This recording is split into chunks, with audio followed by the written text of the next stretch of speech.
What up, all of you Ugnots and Jawas out there, and welcome back to a new edition of Mando Late Night Special Edition, baby. Star Wars live action ranked. My boy, Zach Horvath, what up? What up? What up? We're back. Yes. Gonna get into some rankings. First time we've ever done this. Yeah, that's the first time I've ever done it, to my knowledge. I know we did like way back, like several years ago. We did a top 5 series where we did like top 5 lightsaber hilts, top 5 lightsaber battles, top 5 villains, like all kinds of different things there. But I don't think we've ever done a live action like ranking of Star Wars projects. And I see Anthony, YouTube fan, in the chat saying, hi, Caleb and Zach. It's 11 p.m. where I am on the East Coast. I'll stay as long as I can. By the way, I'm dying to read Battle of Jakku miniseries comic along with Phase 3 of the High Republic. Yeah, I've heard some good things about that Battle of Jakku miniseries thing, Anthony, and I appreciate you staying up late with us and riding with us. You know, as dads, this is the time that we get. So yeah, we appreciate you hanging with us, though, Anthony, to kind of finish off your day. And I got to be honest, High Republic, I haven't really been able to get into it. So, Anthony, let me know, where should I start?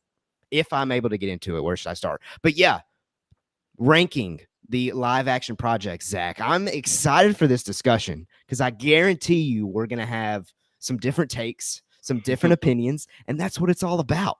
It's about us just coming together as a Star Wars fan base, celebrating what we've got, and moving on from our disagreements. Disagreements? Is that a word? Something agreement. Like we don't know. Disagreements. But man, it's been like 3 weeks since we've done this, and we were rolling like every week there for a minute. There's a song out there that's called "Life Got Crazy" or "Life is Crazy" or something. That's Life us. Is crazy. Yeah. It was crazy for Star Wars whenever we were out. We got those Skelly pictures, Skeleton Crew. I think those images dropped like the day after the last time we streamed. Yeah, this will happen tomorrow. Yeah, Wednesday. They're gonna something else. Something else. And dude, I saw today, I don't know if you saw this text that I sent you. D23 Brazil. Oh, I saw the text and then I didn't even react to. I didn't even say anything back because I was like, what about okay? I don't know what to think of it. Like, I don't know if I should expect new Star Wars trailers or posters or something coming out of it, or I didn't even know what it was. I was just like, what is this? Okay, cool. It's going to take some research for sure. Anthony, back in the chat, are you guys breaking down live action material into sections like miniseries, series, standalone movies, and trilogies? If you're asking like the format of how we're doing this video, we're just going to literally the 17 live action projects, whether that be TV show or movie, we're going to go from our least favorite 17 and work our way up to 1. If it's live action, I think we're going to hit it, right? Yeah. If it's live action, that's going to be a discussion. As far as like breaking down, we're not going to be like breaking down the different things, but yeah, we're going to be giving our breakdown of why we're putting it there in that slot, I reckon. Yeah, discussion. But yeah, you got any idea on what D23 Brazil is, Zach? I'm Googling get into it as we speak.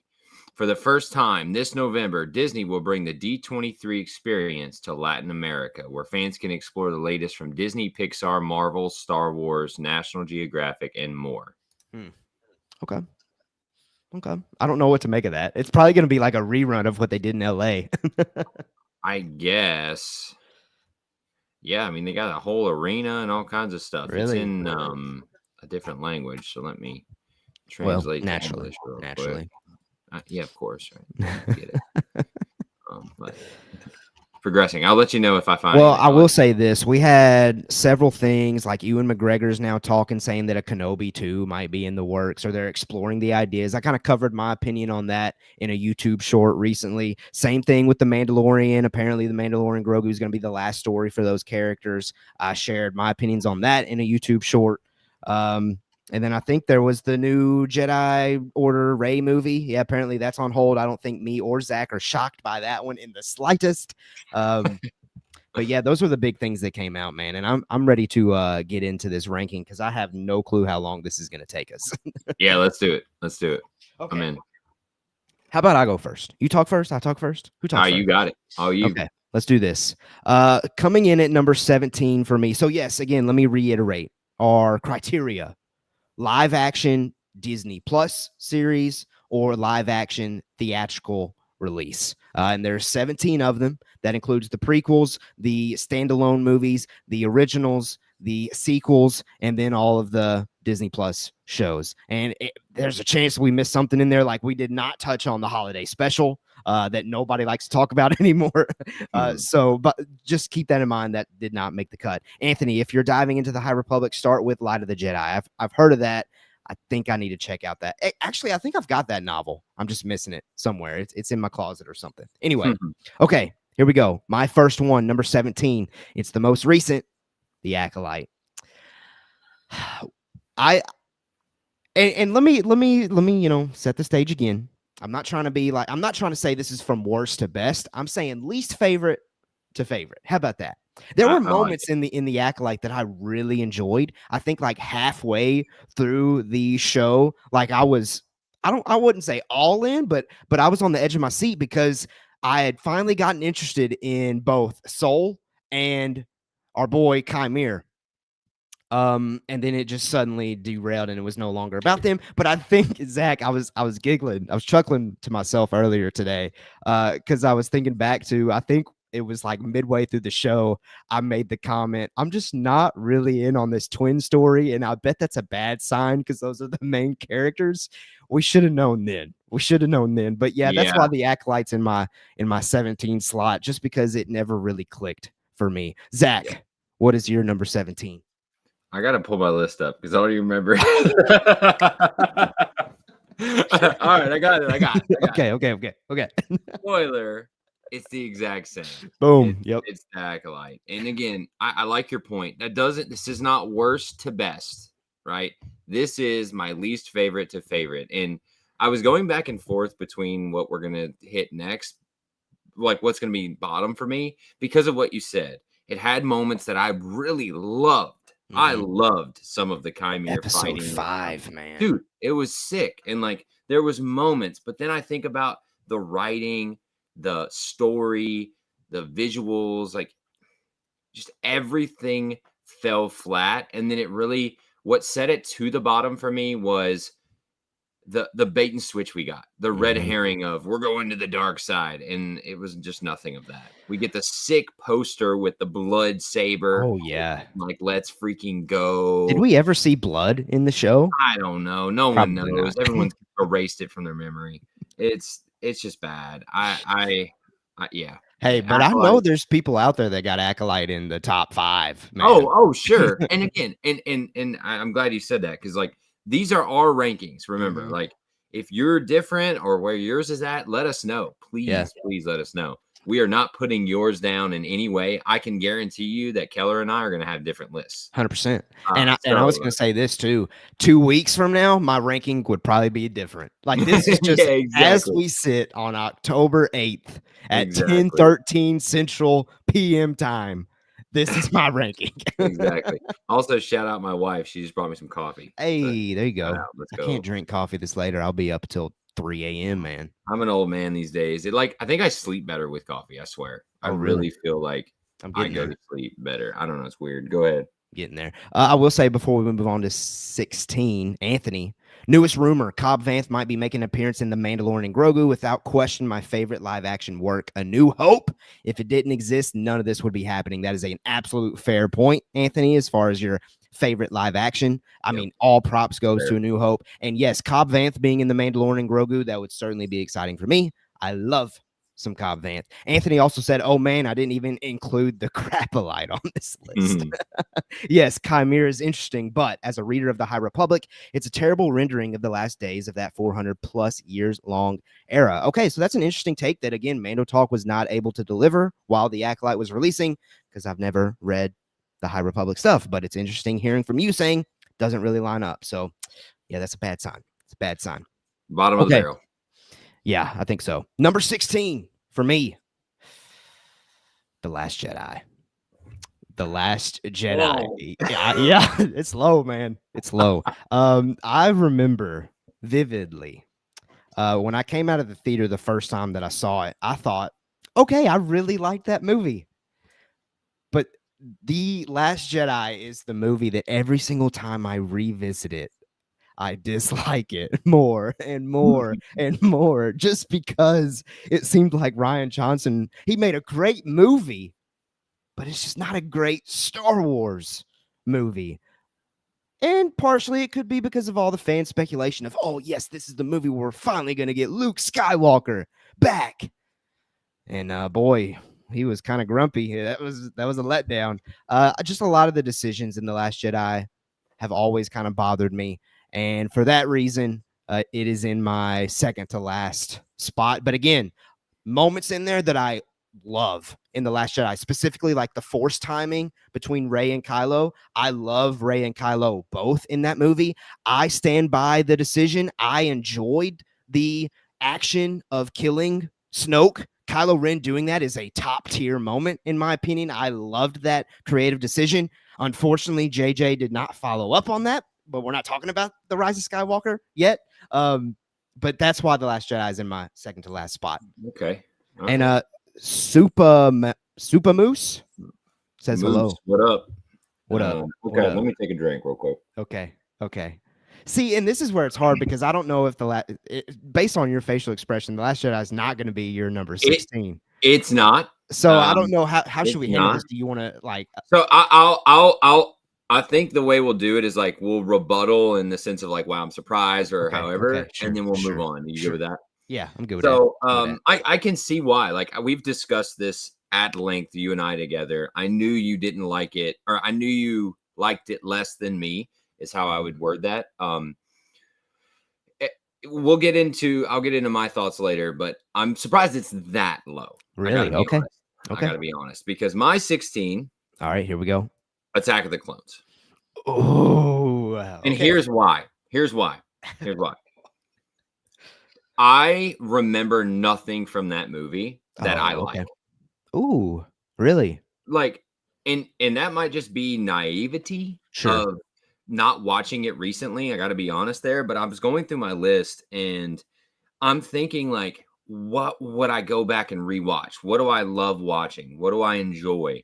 And this literally, I don't know of anything. And then I was like, okay, I had it here, and then it just kept trickling down my list as I was filling it out. And then by the end, it was near the bottom. And then I went between that and the Acolyte. And that's why Acolyte was below it for me, because I was like, I know I don't like that one. Sure. So it's Attack of the Clones for me. And I know, like, I saw your response. It's like, I know there's people out there that do enjoy that film. Yeah. But for me, it just doesn't move the needle. Doesn't move the needle. Like, I'm not going into Disney Plus and going, I can't wait to watch Attack of the Clones. Sure. You know what I mean? Like, sure. That's how I'm judging things here. I've always said with Attack of the Clones, I've always said that the story on paper is phenomenal, but the execution was not there. And prior to Disney's purchase of Star Wars, Attack of the Clones was always dead last for me. Not a great movie, to be completely honest. Now, The Last Jedi, great movie, not a good Star Wars movie. Attack of the Clones, probably not a great movie, but in my opinion, it's got some Star Wars things to offer. I mean, heck, that movie itself probably allowed the whole idea of the Clone Wars show to exist. Exactly. Like, that's why I'm saying, like, there's stuff in there, ideas that I think we've gotten things out of that I like. The idea of the Clone Wars is sick. But I can't lie to you. I don't even know what happens in that movie. I can't tell you right now. Man, the first time Yoda ignites his lightsaber, mind-blowing stuff. Count Dooku. So Count Dooku was in my mind. I went, okay, Count Dooku. Dual sabers in the dark. Grievous going on, right? No, Dooku. Just Dooku. Oh, Grievous ain't even into. See, that's my point. Anthony says people do not think the Acolyte is a good entree or enter. I'm not sure. I see. Into the High Republic initiative. Nope. When I walked out of The Last Jedi, I thought, did I like this? What did I just see? Fair. I gotta agree. Attack of the Clones is my least favorite. Okay, just don't like it. The romance doesn't wash for me. Clones, Camino are cool. Yes, agreed on that. 100%. Yes, agreed. Yes. But again, is that in episode 3? Is that in episode 2? I don't know. That's my point. It's like, that's fair.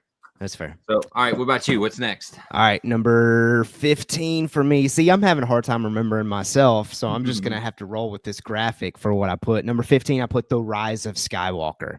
A very enjoyable, nostalgic moments here and there, especially Han Solo showing up, but just too messy.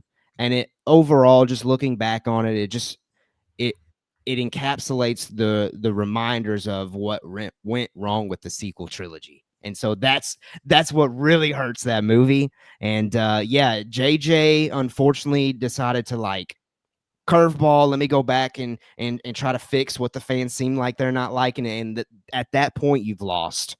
I mean, Palpatine somehow returned. That's it. I mean, what are we doing? Yeah. What are we doing? So that's why at number 15, I've got The Rise of Skywalker. I'm right there with you. It's 15 for me as well. Rise of Skywalker. And Suppa Moose says, personally agree with Last Jedi at 16. So, I mean, there you go. And I don't think y'all are the only ones, but let's go. Yeah, Rise is 15 for me because I think it's because of what you said. It encapsulates everything that I don't like things to do, which is like, we're going to completely not take any risks. We're going to keep it boring, go back to what we think will work. Like, I just, again, I go on the ideas and the promises we were given, which is the end of Last Jedi. Kylo, he's bad. He's bad. And he's going after Luke. I know. Gosh. And he gets played, and he's so mad, and he just lost. And Rey finally is becoming the last Jedi, right? And then we just retcon all that. Yep. And he goes good by the end. You know me. If you know this channel, you know that ain't my style. This whole, you know. If you're going to be bad, be bad. Yes. And I thought we were going to get that. And then we got, after the fact, then we got the like leaks of what was supposed to happen. Sure. Is it McQuarrie? Colin Trevorrow. Oh, Trevorrow. You're right. Yeah. Like, come on, dude. Yep. It just is so sad. What we got is just blah. Yeah. Just blah. I had just talked about how in The Last Jedi, one of the things that I enjoyed about that movie was the committing to Supreme Leader Kylo by the end of that. Yes. And that's what I was looking forward to episode 9 the most for. Yes. And zero execution on that front. And I've always had the opinion, even though The Last Jedi is number 16 on my list, if The Rise of Skywalker had stuck to that story, I don't think either of these two movies are this low. I completely concur. Completely. If they just like went, all right, you know, maybe the fans were upset about Luke or whatever, but let's explain bad. It.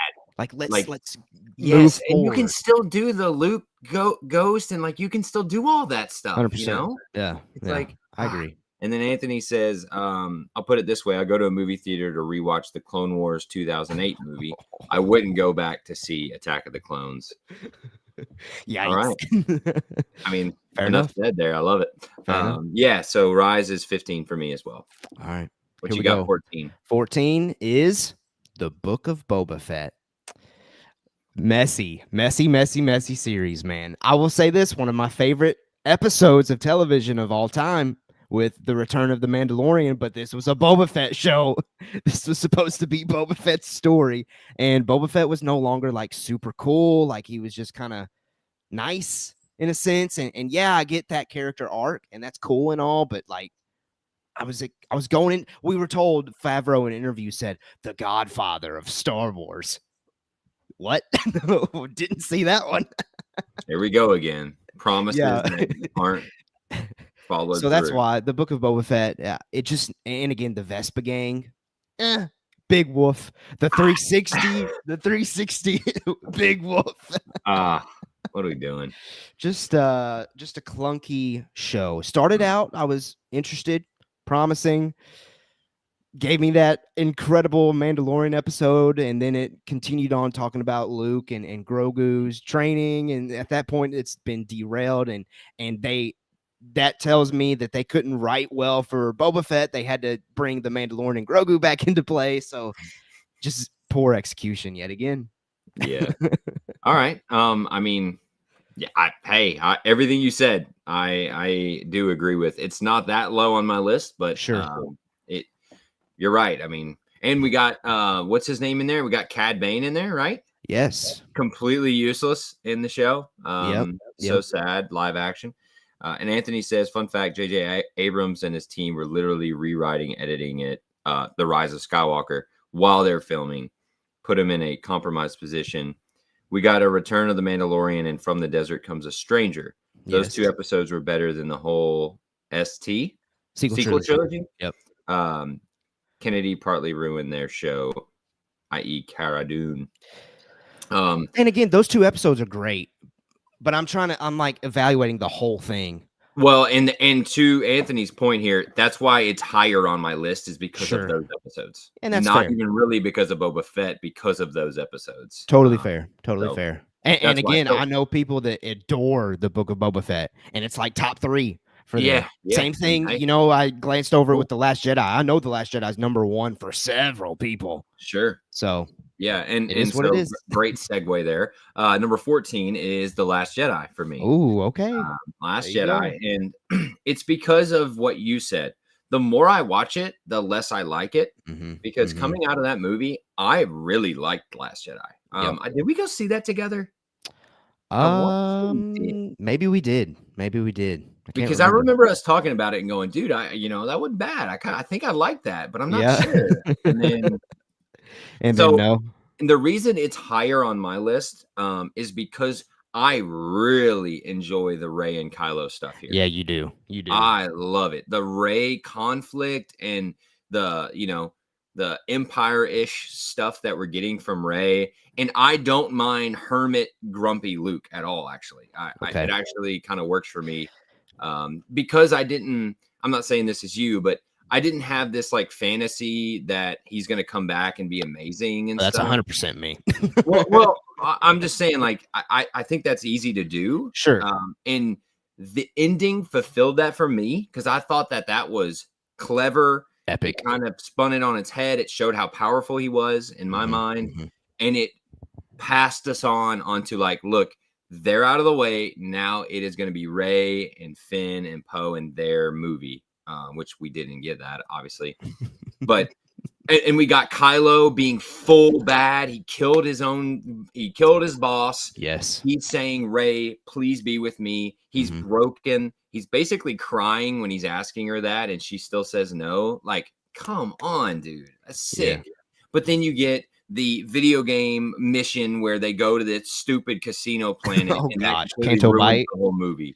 That part is why it's not higher for me. It would probably be like top 10 for me. I still remember to this day one of the initial out of the theater reviews that I read on The Last Jedi was that once they go to Canto Bight, you've got a 20-minute bathroom break. Yes, dude. And the more I watch it, the more I'm like, this stinks. They didn't know what to do with Finn. But then I lock back in when we go on that red planet and we're on Hoth again or whatever. I know, but you know what I mean? Like, it's the same thing, but it's just like, this is dope. And then we get the revelation that it's not Luke, it's a projection. And then that's what, like, that works for me so bad or good. It still works for me. But everything else just makes it fall to 14. Fair. Speaking of that, let's talk about that projection for a second. And again, I'm going back to my theater experience with that. The first time I'm watching it, I was infuriated the whole time because I was questioning how the heck did Luke Skywalker get his hair done as he traveled through space? How the heck does he have the Skywalker lightsaber again? Because we just saw it split into two. How the heck is, and then once he starts stepping and you see that the salt's not moving, then you're like, oh, wait a second. In hindsight, the way that Ryan tried to hint at he's not really there, brilliant. And it's also a brilliant play on, because Kylo Ren, Ben Solo, if he had been right-minded, he would have been like, wait a second, I just destroyed that lightsaber, something's up. But clearly he is and he looked exactly like he did when he left Kylo. Kinda. I mean, same vibe, right? Yeah, but Luke had the green lightsaber there too. That's so true, so when I hear that rationale, that's where I get lost. I meant visually, like his hair and stuff, because I thought the same thing. I'm like, okay, he went to the barbershop and he's ready. But like you said, you rewatch it. Ryan made it very clear that Yeah, that's yeah, not. yeah. He was trying to make a creative He made it move. very clear, and I Yeah, think that's a very fair move. Like if I were, I wasn't begrudging about it. Like he lied to us. No, he makes it very clear. He's not fighting him back. He doesn't even touch him. He's not yeah, like very well done. I yeah. It was think. cool. It was cool. All But right, yeah, before we move on to 13, Anthony, I have a strong feeling that we're going to see Boba, Finnick, and their Gatra in Mando and Grogu. A Cobb Vanth sighting would broadcast it. Hope we get to see a 40-year-old Omega. Omega. Omega. Potentially. I don't see an Omega appearance in live action personally yet. But everyone else, very likely. Yep. Very likely. Anthony Canto bites. Meanwhile, the planet was way cooler in Star Wars Outlaws. Still have not played that game, by the way. Have either of you two seen the Ubisoft short film Star Wars Outlaws live action? It's so much fun. KVS equals way prettier. I don't know what any of that is, Anthony. I I've mean, I never know what actually Star Wars heard of that. Outlaws is, but I haven't heard of this short I haven't film. played it. So I haven't played it. yeah, you're not missing out. That's what I hear. Okay, number 13 for me. You're going to be shocked by this. Attack of the Clones. Attack of the Clones. And let me be honest. The kid in me is what has this so high up. Mm. Anakin Skywalker, the Padawan braid, that was my first Star Wars Halloween costume experience, and I went all out. Like I clipped the braid and everything.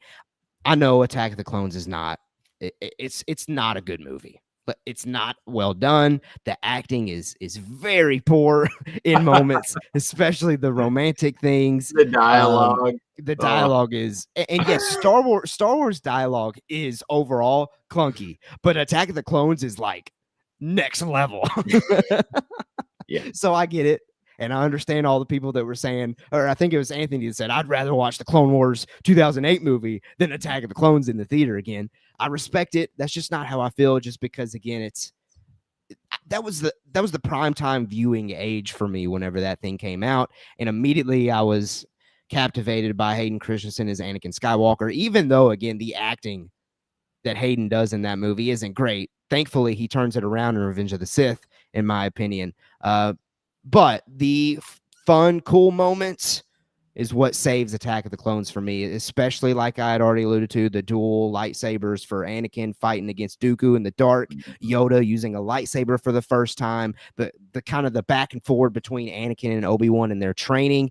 And yeah, the bad part is the romance. But other than that, and I give it props, it's part of George Lucas's vision. And I got to give it props there in that fact, because it's one of his. Any Yeah. other additional thoughts on Attack of the Clones from you, Zach?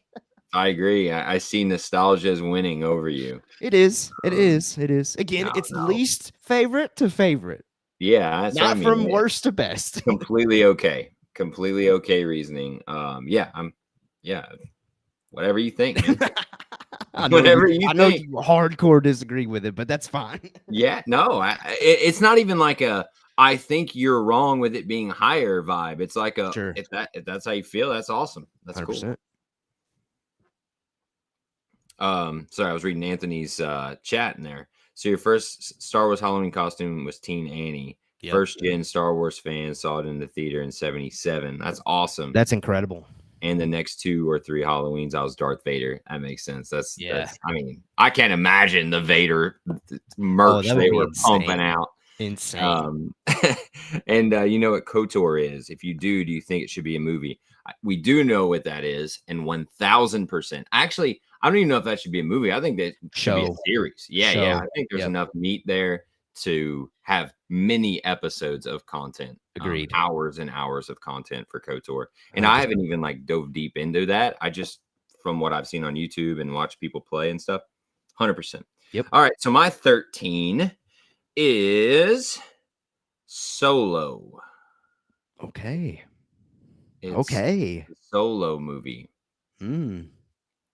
And here's why. All right, hit me. It goes back to kind of the Attack of the Clones vibe that I'm saying here is that the movie is just bah for me. Like I don't really remember what happens. I remember not liking it, but I remember not loving it. I remember thinking it's okay. And like I said, as I was building out my list, it like just slowly kept going down and down and down and down. And so that's why I was thinking, did I enjoy it more than The Last Jedi at this point? Yes. I would rather watch Solo than watch The Last Jedi at this point, is Mhm. where I would rank this. Yeah. And I know Solo has like, you know, a mass following, kind of cult following on Twitter and stuff, but it doesn't really do much for me. I would rather just watch other movies than watch Solo. Sure. Yeah, as far as I know there's like you said, there's a big following for Solo: A Star Wars Story. Quite frankly, it didn't do business, and it's never going to get a sequel.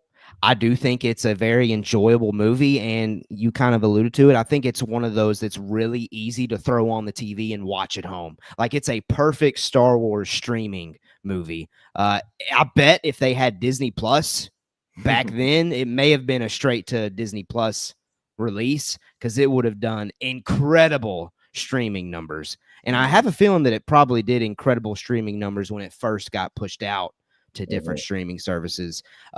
Solo's a very enjoyable film for me, for sure, and it's definitely coming up for me. I can't remember if it's next or if it's a couple away. But anyway, Anthony says Solo is not really a bad movie. It's just rather irrelevant and an unnecessary story. Kira and Enfys Nest were cool, though, even cooler than Han Solo. Part of the problem.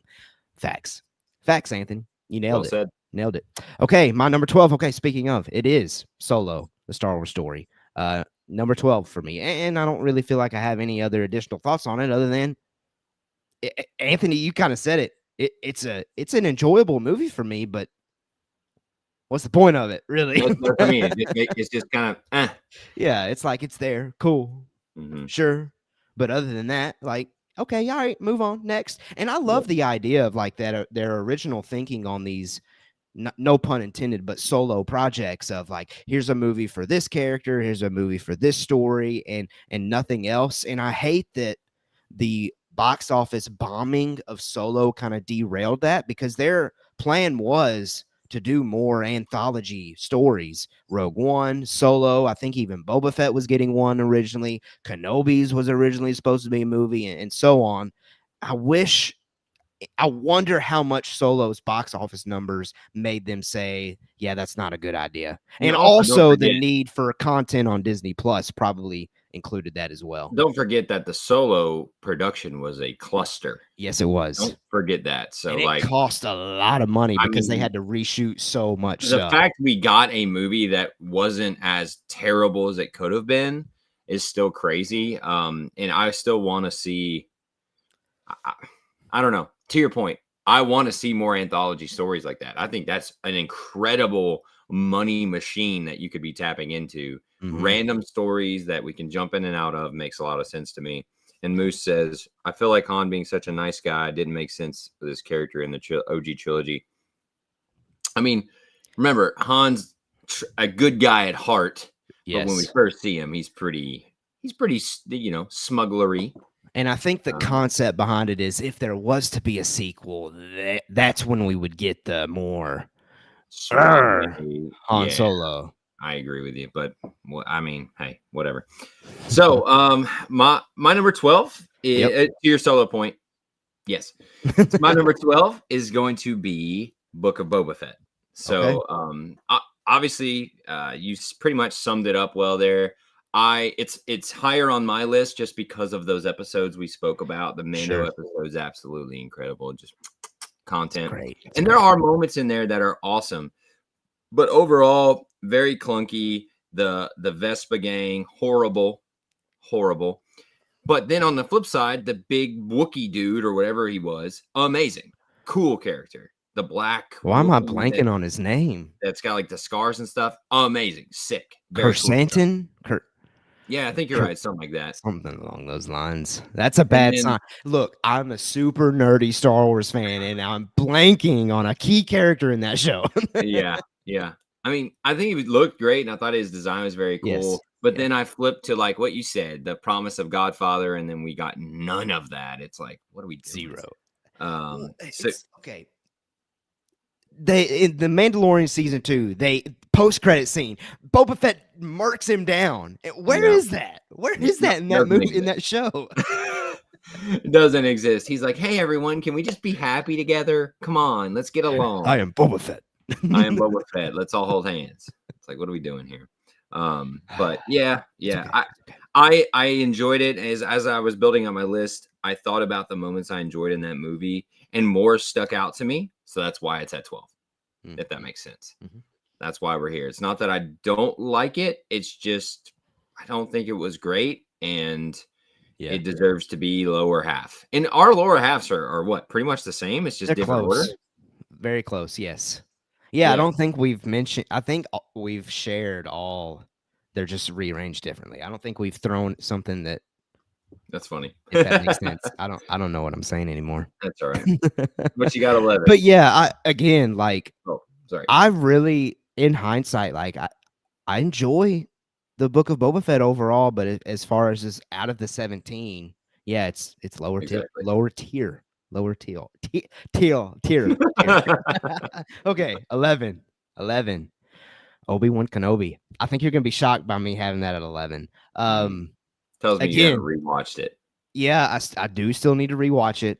I have only seen it once, and that was when it first initially came out, which it was crazy online. And obviously, being a content creator, coverer, whatever you want to call me, I don't podcaster, I can't avoid that kind of stuff. If I go online, Twitter or anywhere to post, hey, go check out the podcast, immediately as I go to the following feed, like it's just Grr. you can't not see it. So I do need to go back and watch Kenobi without that perspective. But I still just stand by. I don't think that it was like flashy enough. Like you could tell it was very volumey. I don't think that they threw enough production value in it. It makes zero sense to me that the Kenobi budget was like 70 million and then the Acolyte's like 200 million. Like you should be throwing every penny that you've got to this Kenobi show. And I know that the rematch between Kenobi and Vader, it was great. Don't get me wrong. I had already just kind of seen that kind of interaction between Vader and Ahsoka in the Rebels show, so that didn't really hit me like it probably hit you because I don't think you had seen Rebels at that point. Um, and yeah, just overall, it felt more so like a massively missed opportunity than an executed opportunity, and that was because it spent more time on characters that they shouldn't have. You should have been all in on just Obi-Wan and Anakin / Vader, and don't go anywhere else. Quite You're frankly, talking about the other girl, yes, Riva, Riva, Reva. Yeah, yeah, yes. yeah. That's right. So that's why Kenobi is 11. Kay says, "What's up, y'all? What up, Kay? What okay? What okay?" And I Okay. appreciate Moose saying hi back. That's cool Yeah, yeah. interaction. So yeah, I don't wouldn't say I'm surprised with it being this low because when I look at this list, I don't know what you would have under Kenobi when I start looking at what's left. So that doesn't surprise me too much, Fair. to be honest. But yeah, I definitely have a differing opinion on Kenobi. I am in the minority, I would guess at this point. But And I love that. Honestly, I it's I, I really like that you enjoyed that show, like from beginning to end. I really did, and I'll go into my thoughts when I get to it. But yeah, I definitely liked it a lot more than that. So my 11 is going to be Phantom Menace. Phantom Ooh. Menace. And I know a lot of people that's their number one. that's crazy talk that it's your number one. Um, go back and watch it. Just go back and watch it. Come on, But man. We just got done celebrating its 25th anniversary. that means nothing to me. No. If you like it and it's number one, awesome. Not my number one. Hey, it's your Um, double ones. yeah, it's my one because honestly, I thought this would be lower. Like if you had asked me this, Wow. I thought it would be lower. But then again, as I'm building out this list, I love doing this because it kind of puts it all in perspective when you're really comparing them. And this movie is a more fun rewatch to me. And it's not because it's a great movie. It's still not a great movie. Spoiler alert. It's not. However, it's more fun to me. I don't know why. I think nostalgia has a bit to do with it. It was one of my it was one of my I'll hold on one second. It was No, one no, of yeah, my yeah. the moment you're talking about with Attack of the Clones, it was Phantom Menace for me. I love Mm, Jar Jar, dude. I yeah. love Jar Jar Oh, Binks. I meant to get that picture you sent me and put it Oh, on bro, I sent stream. Keller a picture of me dressed up as Jar Jar Oh, for we're working on Halloween. this. I'm Like, working on this. that was my first Star Wars anything in the movie was Phantom Menace, and so I think that holds that place for me. And Dario Navarro says the Princess Leia running scene in Kenobi. Yeah, I I love agree. that comment, What a Dario. I appreciate you horrible, being here for me horrible. on that one. I don't know. That was like when you're doing an essay and you do like 3 spaces after your period just to make the essay bigger. That's what that felt like to Can me. I be honest? What? The running didn't really do it for me. Like when I got online and saw people were complaining about that, it was like, Yeah. oh, okay. I didn't think about that.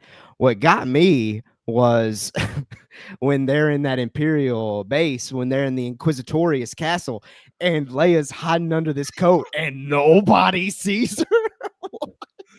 Yeah, yeah, What? yeah. It's the Hunchback of Notre Dame walking through here, and I nobody I is gonna agree. I acknowledge agree it. with the Leia worked less for me than that scene. That I kind of can overlook because it's No, like no shot. they're they're kind of clowns, the Empire, and they're all hardos and Uh-huh. they only care Yeah, about yeah. themselves. But the the the running scene's terrible, and it's Flea from freaking Red Hot Chili Sure. Peppers Yeah, makes that's it way bad. worse. That's bad. But yeah, yeah, yeah. So Phantom Menace is my number 11 because it's just middle ground in my rewatch area. Hold on, hold on, hold on, hold on. Let's see. Like You're I'll watch. telling me this kid, oh snap, it's like blown Did up you big find it? time on this stream. You Oh, can't I even love it. see it at the moment. Hold up. Look at this kid right here, and you tell him that the Phantom Menace is number 11 on your ranking, dude. What are you Hey, talking about? hey, that's almost half. That's almost halfway. All right, come on. Oh, I can't even see it. Hold Oh, on. you can't see it? It's You no, no, can't no. see it? It's catching up. I got you. Okay, I got okay, you. okay, okay. Oh, that's It's so incredible. sick. Come on, dude. Oh, that's absolutely incredible. I Look think at my this. first action figure was Jar Jar Binks. I did not dress Come up as on, him, but Jar Jar. That's so funny, dude. That's so I funny. need to now find a picture of me as Anakin. I know there's a picture out there somewhere. I just don't have it at the My moment. mom found that, and I immediately texted you. I was like, "Look at this, dude. This is That's so sick." incredible. That's incredible. What a good find by my mom right there. And Kay says redundant kidnapping. Even the actress that played Little Leia thought the scene under the coat was goofy. And what's so weird about that scene is like, why did they do that? Mm. We've seen them like swim out with their little. He swam in with the mouth thing, didn't he? Isn't that how he got into Inquisitorius? Yes. Yeah, yeah, yeah, yeah, Why yeah. didn't they just swim out with Swim it out. and Yeah. that's it? I don't know why they did that. And Kay says, Phantom Menace was my entry into Star Wars, so I can't hate it. Though Jar Jar did annoy me. Love him now, though. I loved him. I guess I loved how goofy he was. I don't know Yeah, you what did, worked for me back obviously. then. But I mean, I man, love him now. he I made me still laugh. do. Or he made me laugh, I guess, when I was however old I was. I love that dude. Sure, sure. Oh man, I'm glad we were able to put that image up there. Yeah, It I'm took me glad a you minute got to get that. it there, But but yeah, oh well. that's my 11, Phantom Menace. All Kind of right. low in half, but again, you start racking it up against these other players, it doesn't hold up. Sure. Fair, fair. We're into top 10 territory now. All right. And again, to be clear, if we haven't made it at this point, and I feel like maybe from 12, I started feeling this way. Overall, I enjoy these things the rest of the way, Yes, folks. yes, yes, yes. I feel like I feel confident in saying, well, I mean, overall, I enjoyed Boba Fett too, and that's at 14. Yeah, So it's like it's kind of it's hard to really say. like I was gonna say it's like that 15 and down for me that I D- start to not enjoy. That's D- really yeah, 100%. DJ says Jar Jar is love. 100% agreed. I Fair. concur. Hey, DJ, I need to throw an idea out to you. And let me just throw it out there to the live chat. We need to do like a sequel to this live stream, but do an animated ranking. And Zach, I feel like you probably couldn't do that one because you haven't seen all the animation ones. So DJ, You might need to be like part of the sequel of this ranking series. And Yeah, that'd be sick. chat, let us know if you would enjoy that one, if you would enjoy us doing an animated ranked thing. Anyway, okay, into top 10. Into top 10. Kay says Attack of the Clones made me a hater for a while, sadly. Number 10 for me, The Phantom Menace. I didn't realize it was number 10, but there you go. I really enjoy this one. Quite frankly, I watch it all the time. It's rewatchable.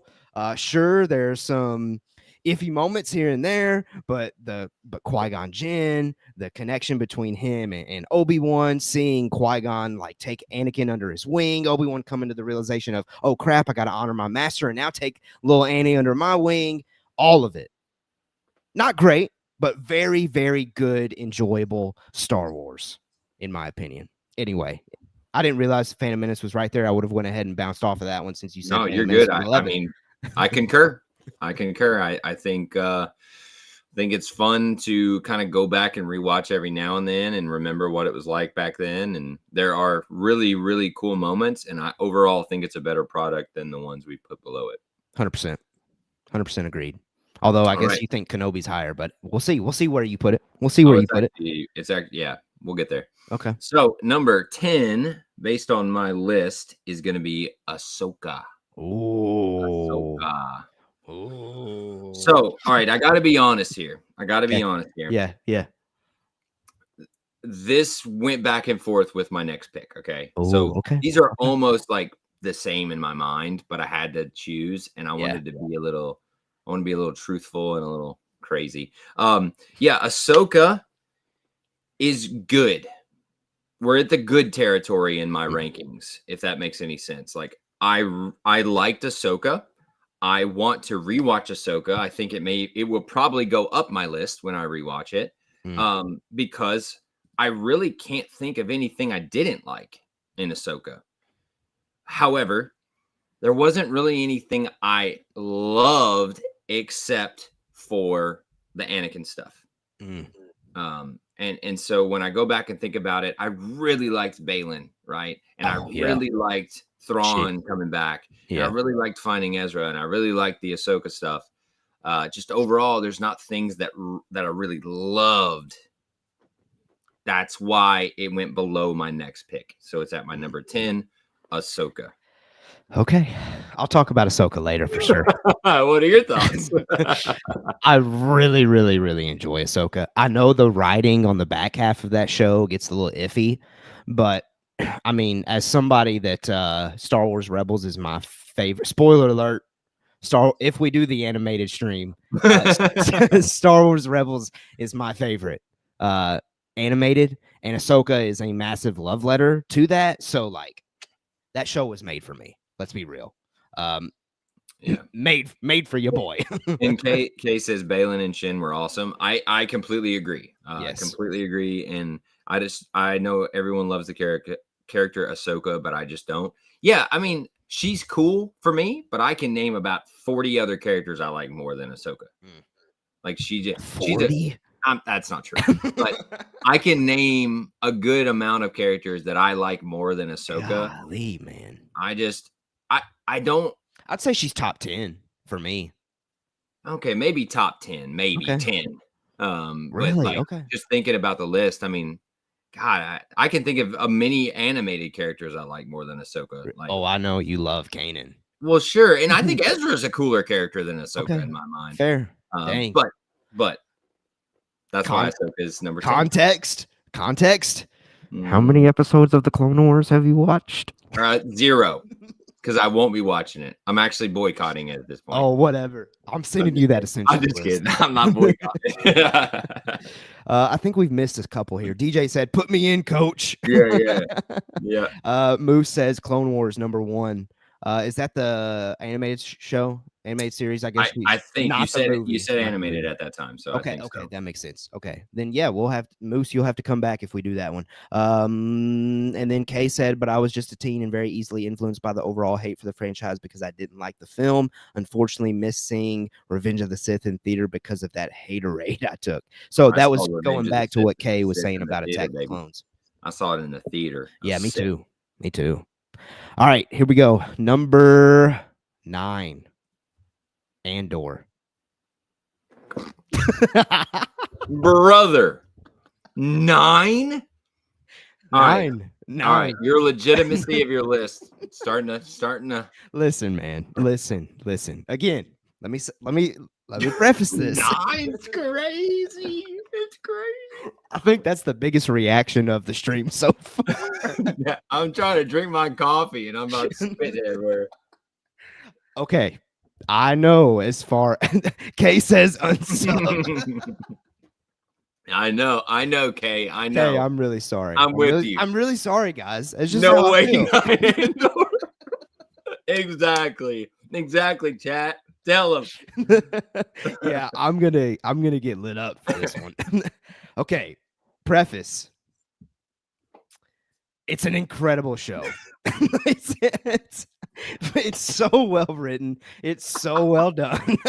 I'm laughing because you're saying it's incredible and it's 9. This show is so good, but there's 8 other better.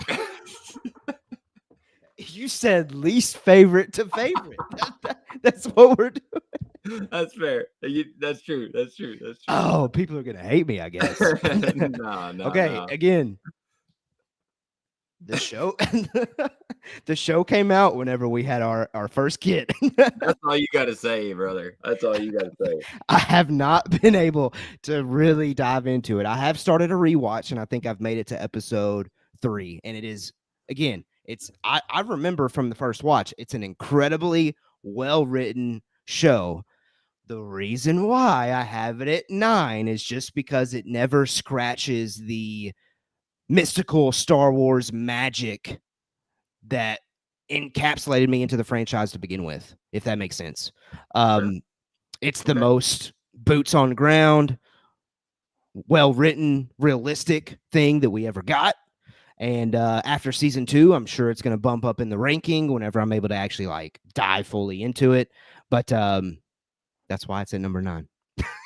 I mean, as you saw from my reaction, hey, surprised. However, I kind of understand what you're saying in the sense of like the Star Warsiness of it, not the war part, but the fantasy sci-fi-ness of it is not really there as much, and so then doesn't scratch your itch.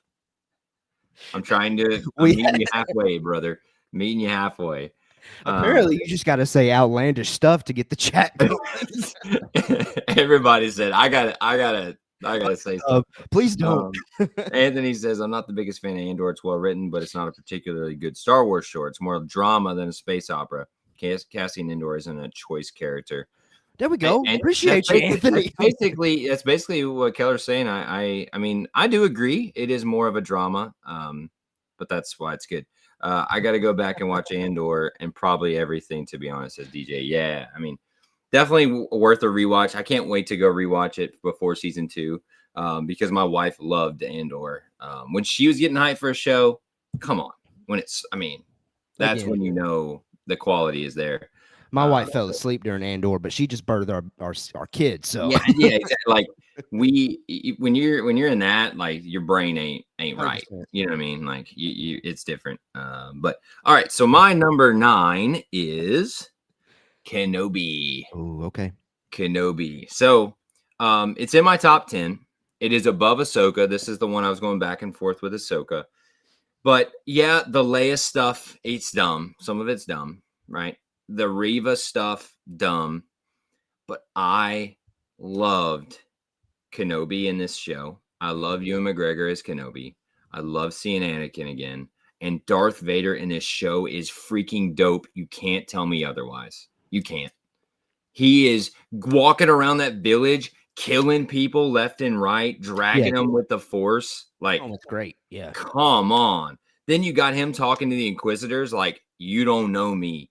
Like, you better watch your mouth type stuff. And then he gets the full fight with Kenobi where he wins and he's dragging him through the fire. Like, dude, that is dope content to me. I don't know how you're not loving that, brother. Come on. That fight was not great to me. Oh, it's not super amazing, but it worked for me. thematically. I liked Kenobi getting beat there, Yeah. frankly, because Well, I just think it's boring that like, oh, we know he wins the fight because he said last time you were the master or whatever. sure. So I thought it was good they had that moment. Is it dumb that Vader doesn't kill Kenobi there? Yes. Yes. You can't, Very. right? You can't.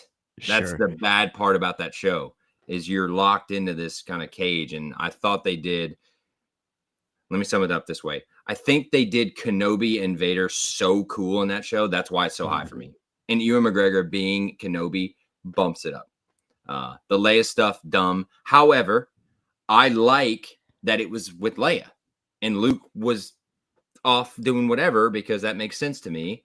And why would Leia know about Kenobi? Well, maybe because of this history. So I just think it was really cool. And I really liked all the Vader stuff, specifically the Vader. And he's holding the thing down. Come on.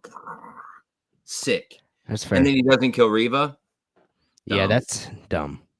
Dumb. DUM. But again, talking about versus Ahsoka, I think Ahsoka is not well written. And I think that it doesn't have the moments of Vader and Kenobi that Kenobi does. Does it have less dumb moments? Yes. Would I rather rewatch Kenobi? Yes. That's why I'm higher. Interesting. Okay. Fair. Yeah. Just a lot of clunky, unwell written moments for Kenobi for me. That's why I was at 11. That's fair. And that's completely fair. I just got to be honest in how I really, really enjoyed the Vader stuff. Even if he makes dumb moments or dumb decisions at points, it just, I'm thinking about when I watched it and I was like, this is exactly what I wanted. Yeah. This dude's going crazy. So yeah, just catching up here. DJ, Cassian's the choicest of choice characters and embodies Star Wars to its core. Cassian's a little boring. Spoiler alert. Okay. He's a little boring there, DJ, to me. He's boring, but he also is a good character for Andor show. You're not getting Force stuff. You're not getting space or laser swords. You're not getting none of that. Which is why it's at 9. But he's a little boring. He's a little boring of a character. Yeah. Andor for me perfectly relays what Star Wars is at its core. Good versus bad, says Kay. Yeah, I mean, I love it. I love that. And Anthony says, best part of Andor when Luthen destroys that Star Destroyer. Now, Kenobi, Darth Vader is the best thing about that miniseries, especially that village scene. Truly horrific. Exactly. I completely agree. And that's what stuck out in my mind when I was making this list. I was like, oh, he's just massacring these people and they're all scared to death. And even Kenobi's scared to death. Love it. Got to get ready for bed. Till next time. Take care, Anthony. Appreciate you, Anthony. Yeah, thanks for being here in the chat. And Kay says Cassian is a conduit. Okay. Okay. Yeah. I'm Yeah. I'm over here trying to recoup still. So Kenobi, number 9 for me. Where you got number 8? Number 8, The Force Awakens. Ask me what 5-6 years ago. Force Awakens may have been top 5, top 3. But because of the 2 movies that come after it, the more I go back and rewatch it, the less enjoyment I get out of it because the whole time I'm watching it, I'm thinking The Last Jedi and then The Rise of Skywalker. So that is why The Force Awakens is number 8. Now, on its own, if I did not have those 2 movies after it and I'm just locked in and watching The Force Awakens and that's the only Star Wars that I've got, incredible. Love it. Love that movie on its own, but I cannot watch it now and not think of those other 2. Interesting. I'm surprised it's that low because I know you like it. Yeah. I love it. Love it. And it's much higher on my list. Okay. Because of many reasons I'll go into, but I mean, I get it. I get it. You really think about what it starts and how it finishes, it really diminishes the product. I agree with you on that. And DJ says Force Awakens on its own is really good, but it really is a rehashed version of A New Hope. Used to not believe that, but I can't help but believe it. I mean, yeah, it's 100%. Sure, it is. But And I can fully admit that it's a rehashed version of A New Hope, but I still enjoy the heck out of it when I watch it. I mean, you're gonna find out that I might like it more than A New Hope. Oh, I know. I know. Because I I do. used to be that way. I used to Because be I that do. way. And then Kay says Andor might be my number one. Yeah, I mean, completely fair that if Andor's number one, at least in my mind. Don't listen to this guy, whatever side he's on the screen here. But Ben Solo is one of my favorite Star Wars characters ever. Kylo Ren is one of my favorite Star Wars characters ever. Ben Solo, thumbs down. Oh, To because me. you just wanted him to stay bad. Yeah. Correct, I got you. correct. That's what I mean by that, Kay. And if that's what you mean, that's cool. But if you like the redemption, also cool. All right. I forgot. I'm reading the chat. You're just staring at me. I was like, what? So yeah, my number 8. What do I got here? Hey, we just spoke about it. A New Hope. Wow. Okay. A New Hope. Number 8. So, man, where's Anthony when I need him? He went to this bed. one, this Come one's on, people. 8. Where's the chat? Come on. I just rewatched A New Hope, and that's why I feel strong about this one. Okay. Okay. It is a fun watch to go back and watch. The dialogue is horribly clunky and dumb. The lore it sets up is the reason it's this high on the list for me. Fair. It's very, it's just a thing of its age in my mind, right? Just, I think it holds up because of how it was made, but the dialogue and the story and the characters start to go, but then you think about the lore and the implications of it. It's almost the reverse of what you're talking about of Force Awakens, where when I think about what has come into it because of this, I go, wow, this thing is cool. But again, we're at the level in our list where it's like, don't get me wrong, it doesn't mean I don't like it, right? Yeah, I get it. Heck, I can't remember it. A New Hope might be my 7, honestly. I cannot remember. It's just right in the middle moment. because it's right in the middle for me. Like, I don't go and watch A New Hope to go, hey, look at how cool Star Wars is. I go to say this is where it started. And Kay says that I adore New Hope. It started it all. That is exactly right. I think it deserves to have that in the back of your mind when Kenobi's going, and he's trying to scare away the dudes, and they're like crazy stuff. I can't do it. Yeah, it's the craziest scream I've ever heard. The Force scream. but no matter what, I can't not love the movie because it's just it's the OG. Like when Kenobi's sitting there and talking about the history and the Clone Wars and Darth Vader, it's like, that's so cool, dude. That's so cool that he just cooked all this up. And so, yeah, number 8 is A New Hope for me. That's fair. That's absolutely fair. Kay, it's up there with Empire for me, episode 6, though, all the way toward the bottom of the list. Wow. Interesting. See, this is where the differences are coming into play, but we all still love the franchise. Except apparently me having Andor at 9 was all right. My number 7 is Ahsoka.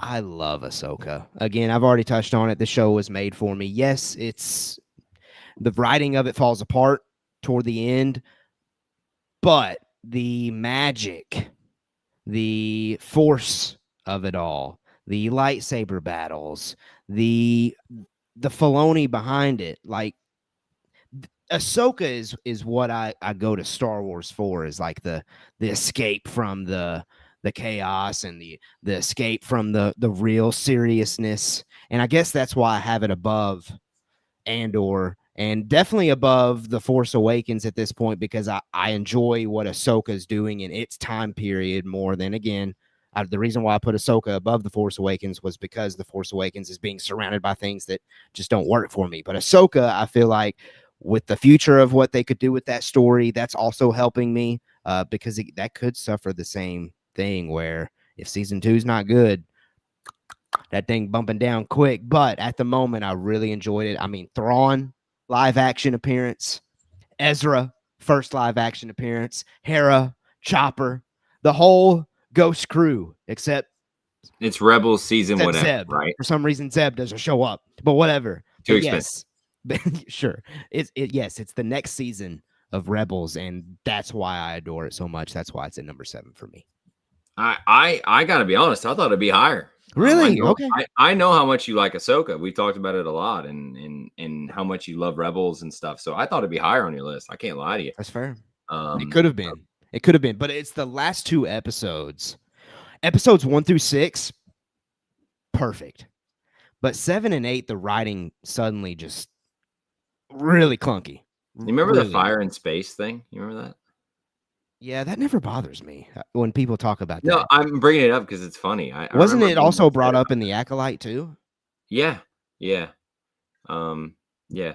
I don't get that argument because They're the Death blowing Star things up blowing in up. space, Yeah, and like they're making sounds in space and stuff. I remember yeah, going like, "That's yeah. dumb that there's fire in space. That doesn't make sense." But then you remember this lady has the Force and she's jumping around and doing Uh-huh, things, and you uh-huh. go, "Eh." And she's riding space whales into another galaxy or whatever. It's like, come on, Yep. what are we doing here? Yeah, all right. I mean, fair 7. I like it. Again, thought I it'd be higher. really enjoy it. Really enjoy it. My 7 is Revenge of the Sith. Revenge Okay. of the Sith. Now, again, I thought this would be higher on my list. Mm, I thought it would be I thought it higher. would too. But when you start lining them up, you start going, wait, what do I really like? What do I really care Sure, about? sure. And to be honest, all I really love about Revenge of the Sith is like the last 20 minutes of it that I Mm, really, really love mm. is the fall of Anakin. The rest of it's kind of just for me. But in terms of like stacking it up against, Phantom Menace or Attack of the Clones or even Last Jedi and those, like this is very, very high on that list, right? Yeah. Um, I think I'm laughing at DJ. DJ says space whales shaking hands with fire in space. Yeah, exactly. I mean, it is what it is. And Kay says, always been fire in space in Star Wars. I think George even said there was air in space in his galaxy to justify Mhm. it. That's my point. It's like we're in George's world, baby. It's whatever he wants. We got Last Jedi. They're going like this. Well, because that's not what happens in space, but that's what we're doing, right? Yeah. And they make sounds and things blow up and they make sounds. Like none of that's gonna happen. So I don't need the physics of it. It's Star Wars, it's fun, it's cool. What I always fall back on there is like if you follow the rules you're giving me, then that's fine. And there's always been blowing up in space and there's always been fire. So all right, cool. Sure. Revenge of the Sith. I think the last 20 minutes of this are like an absolute masterpiece. Top tier. Yeah. Top tier content, top tier, not only Star Wars, but like moments for me. I can remember seeing this in the theater and going, Yep. this is incredible. Yep. And I was a kid, as you guys saw. Like, I mean, I was young, but even then I was like, oh baby, are you kidding me? This is so crazy and so tragic. And I think that Anakin really, or I should say Hayden Christensen really fills in his role here and really steps up his game and gets to do what I think he always wanted to do with Anakin, which is like feel the emotion and not just be kind of a shell. Yeah. And that's something that we failed to mention because we've already both mentioned Kenobi and Ahsoka. Hayden Christensen has gotten better each time he's played the character. 100%. He wasn't really great in Attack of the Clones. Revenge of the Sith, I think he plays the part great. Then in Kenobi, phenomenal. And then in Ahsoka, phenomenal. Like, this dude's still got the sauce. If anything, he's developing the sauce more and more and more. So 100%. we need to get this guy continuing to play this character because he's got it figured out. Yeah, he was great in Ahsoka. I'm talking great, dude. Are you kidding me? And Kay says, I have a harder time overlooking the fact they didn't both pass out from the heat above the lava. Kind of goes back to like, I'm loving what I'm watching, so I'm not thinking about the physics of it. You know what I mean? And DJ, I love how Revenge of the Sith, the fire and space justification is the battles taking place in the upper atmosphere of Coruscant in the opening scene. Huh. I didn't even know that. Yeah, I've never considered I that. don't even need that explanation. It's whatever, Yeah, I don't, yeah. I just, it's funny that that's a justification that they've come up with. No, I think Revenge of the Sith And another reason that why it's kind of higher, like above Kenobi and all those, is Mhm. because I think it holds up great. Oh. Like I think the story of Revenge of the Sith is really holds up. Mhm. So Mhm. I'm excited to see where it is on your list. Oh yeah. All right. We'll see. We'll see. Number 6 for me is A New Hope. I had to, and kind of DJ kind of talked about it earlier. A New Hope and The Force Awakens are very similar in story, and again, because A New Hope is the OG and the thing that started it all, I had to put it above it. Just in that regard, all the characters, I love every single character in A New Hope. Yes, it's clunky dialogue for sure. It is. I will say, of all of the Star Wars, the original 6 that George Lucas did, this is probably the least rewatched of them for me because it's the slowest of Mm-hmm. any Star Wars project. Mm. But obviously it did something right if here we are and there's 16 additional live action shows and movies to go along with that one. So for that reason alone, number 6, A New Hope. In case it's campy, I think that pretty much sums up A New Hope for me. It's very campy. However, I mean, talk about the heavy lifting that thing did, right? Dude. I mean, Yes. my God, it's Mhm. just incredible work. Because the whole movie's basically an exposition dump, but it doesn't feel that way because it's so freaking cool. Sure. Yeah. I mean, heck, So, originally it was just supposed to be a one-off, right? Like I don't think George like well, he they just called it Star Wars. right. It It was wasn't even A New Hope. just Star Wars, no So, episode number with it until Empire and Return of the Jedi came out. So yeah, it was just a one-off thing and yeah, they told I mean, if that was all that it ever been, that's a one movie, one shot. You got your good guy, beat the bad guy, Empire's been defeated. Yay. That could have yay. been it. Yep. But it was a hit. It was a smash hit, and here we are, I all mean, these years later. yeah, I thought Ahsoka would be above A New Hope for you. I Really, got to be honest really. here, but hey, that's why we're here, Again, baby. it's those two final episodes of Ahsoka. If those Mm, two had hit, hundred mm, percent, mm, 100%. that's But fair. those two DJ just really says hurt it. absolutely wrong. The slowest is Attack of the Clones from Georgia I 6. don't think it's slowest though. Yeah, it's. I mean, obviously, it's way down on my list. You might be right with that, actually. I might agree with you there, Keller. That it's not the slowest; it's just the worst. Yeah, of Georgia's 6, um, it's the worst. I don't think yeah, it's the slowest though. I feel like it's actually very fast paced. yeah, because he's in Like Camino you're and bang raiding bang, like you're stuff, hopping and around planet and you got from what I Anakin remember, over here, Padme over here. You got the Jedi still on Coruscant. You've got Kenobi on Camino, and they're going back and forth, back and forth, back and forth. So I don't know mm, about that one, DJ. mm. In case says they expected it to fail, so they definitely didn't expect sequels. Yeah, that's fair. I mean, how could you expect it to become what it is, man? Crazy. Attack of the Clones is boring and the romance was cringe. Yeah, exactly. Okay, so if you thought that it was boring, then yeah, it's slow. I I mean, mean, at that point, yes, it's gonna be slow. I still think it could be boring and not be slow. I got to throw that out there. Like, I Fair, just think it could be like, I don't like what I'm watching. This is sure. boring. But okay. So New Hope is 6 for you. Yes. Again, surprised that Ahsoka is not higher. I Wow. think A Okay. New Hope there is right where it needs to be. So my number 6 is going to be Rogue One. Rogue Oh, here One. we go. This is a tough one. This Yeah, is a we're tough getting we're getting into I adore these movies. yeah. Okay. So yeah, to be clear, we're in the stage where like I freaking love this. All right. Yes. I love Rogue One. I love Rogue One. I will rewatch Rogue One all the time. That's where the Mhm, level we're at here, folks. mhm, mhm, mhm. Um, I think Rogue One was such a risk that paid off.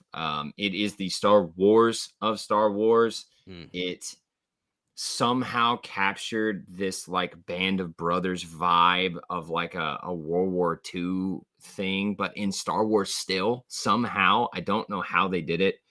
I love this movie. The reason it's number 6 is because it just doesn't really hit the upper echelon ever for me. Mm. So again, we're at the I love this, but it doesn't I don't know. Really? I don't Wow. know. I don't know. I think it's missing. So this is, I guess, debatable. It's just missing that thing for me. like I didn't love the lead girl. I don't even know her name. Um, Jin? Jin. Like I didn't love Jin. I never really Really? cared Okay. about Jin very much. Okay. I cared more about the other people in the band than Jin. And I cared more about the rebellion than Mhm. her character. You know what I mean? Mhm. So Mhm. that's what I'm trying to say is like it just never for me. I still think it's an absolutely amazing movie, and the Mm. last Vader scene is again top tier Star Wars, top Oh tier gosh, yeah. content in general. Uh-huh. I will Uh-huh. never forget. I'm sitting in the theater. I've said this before on the podcast. I'm sitting in the theater by myself. I was on a work trip by myself. Nobody in the theater but me. And I got to watch that scene. And I Oh just was like, wow. oh, are you Yep. kidding me? That was awesome. I'll never forget that. So yeah, Rogue One, number 6. Yeah, I mean, I'm gonna go ahead and segue. My number 5 is Rogue One. Mm. Quite honestly, it's a perfect movie, in my opinion. I mean, Yeah. Kay says first half of Rogue One can be a bit hard to get into, and I respect that take, and especially if Jin, like you, Zach, if Jin doesn't work for you, then yeah, the first Well, half is gonna be rough. I don't love Jin. Yeah, She's okay, fine, okay, okay. Yes, yes, yes. but I'm but following. I'm following. Um, it's it's the perfect movie in my opinion. I will never forget, man. I will never forget. I'm going into that final scene. The Vader moment hasn't happened yet. sure. I'm sitting there, I'm thinking to myself, okay, this was a really, really, really good movie, and I appreciate the backstory now. I'm gonna go back and watch A New Hope, and view that movie entirely differently. And then the Vader scene happened, and I'm just like, "Oh my god." What? And you're like, this is how we're ending this? Yeah, yeah, and I remember storming out of the theater, like, I had to get out of there or else I was gonna spoil it to people that were Yeah, trying to go in there and yeah, watch, yeah, and I went out in that parking lot, and I kid you not, I was, like, running laps around the parking lot, just trying to get that yeah, adrenaline rush out of me. Perfect movie, and it ends with an absolutely. exclamation point. Yeah, Incredible. right in literally right into A New Hope, literally. Absolutely. It's just so well done, man, so well done. I Yeah, I'm love that I'm right there movie. with you. I love it too. Again, we're at the I love it stage of our list. Yeah. But yeah, I think when I look at these top 5 for me, it doesn't break it. And so my Oh, number 5 here okay, here we is go. going to be Force Awakens. Ooh, Force wow. Awakens. That There's multiple reasons for this. okay, let's hear it. Let's hear it. Here's my backing. Number 1, I just love the movie. I love Ray. I love Poe. I think the movie is very well done. The music for the new era of Star Wars is mwah, mwah, mwah. We haven't talked about John Williams. How dare us? Yeah, that's bad. How dare us? That we haven't brought up This John Williams. man went crazy with his new themes. Now, Mhm. don't get me wrong.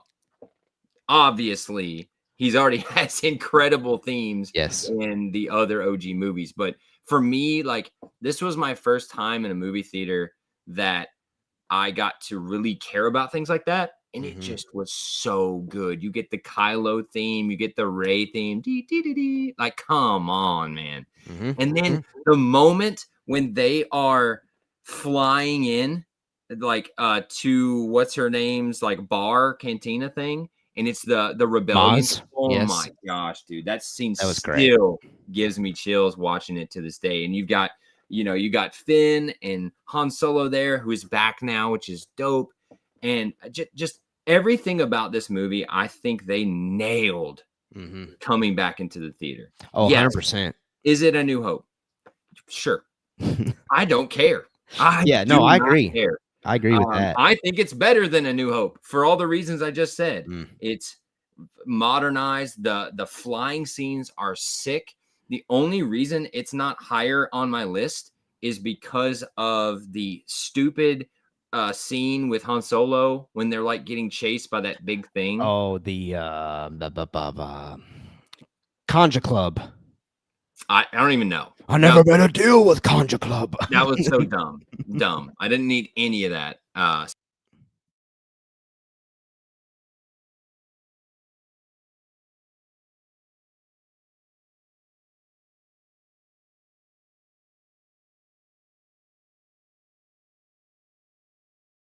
We still live? Oh, there we Hey, is. There he is. hello, There welcome he is. back. Yikes. You were saying. You're here. Can you hear me? Oh, I don't think you can hear me. Uh-oh. Hey, Hey. there we go. We're back. We're back. Are we? I don't know. I All think right, we all right. are. I I think think we're we good. are. Kay said Rathars. Oh, Rathars? Rathtars, I Yeah, think yeah, is yeah, what yeah, they're yeah, called. yeah. Rathtars. I think you might be right there. TJ, But that's what you get for disrespect. they cut the wires. Yeah, yeah. No, that's so funny. Um, March of the Resistance and Scherzo for X-Wings are the best songs. Yeah, I mean the March of the Resistance right there is awesome stuff, dude. Hmm. I love it so much. Um, but yeah, but so that's the movie that I love. But I'm also very biased here because it is my number 2 movie experience I've ever had in the theater. I took my dad. We were there opening night. We're in the Big D. This place is absolutely packed, and it was such a magical experience. Like Hmm. the That's only fair. one that's better is Avengers Endgame. And so if it didn't have that dumb scene with the Rathtars, it would probably be like top 3 for me. Wow. It That's just fair. because it was such a magical experience with my dad. First time I really cared about all this stuff, and it just, man, it checked all the boxes for me. I I love respect that that. movie, and I still love that movie. I'll put it on and watch it and love it, and just even with all the crap that comes after it, Sure.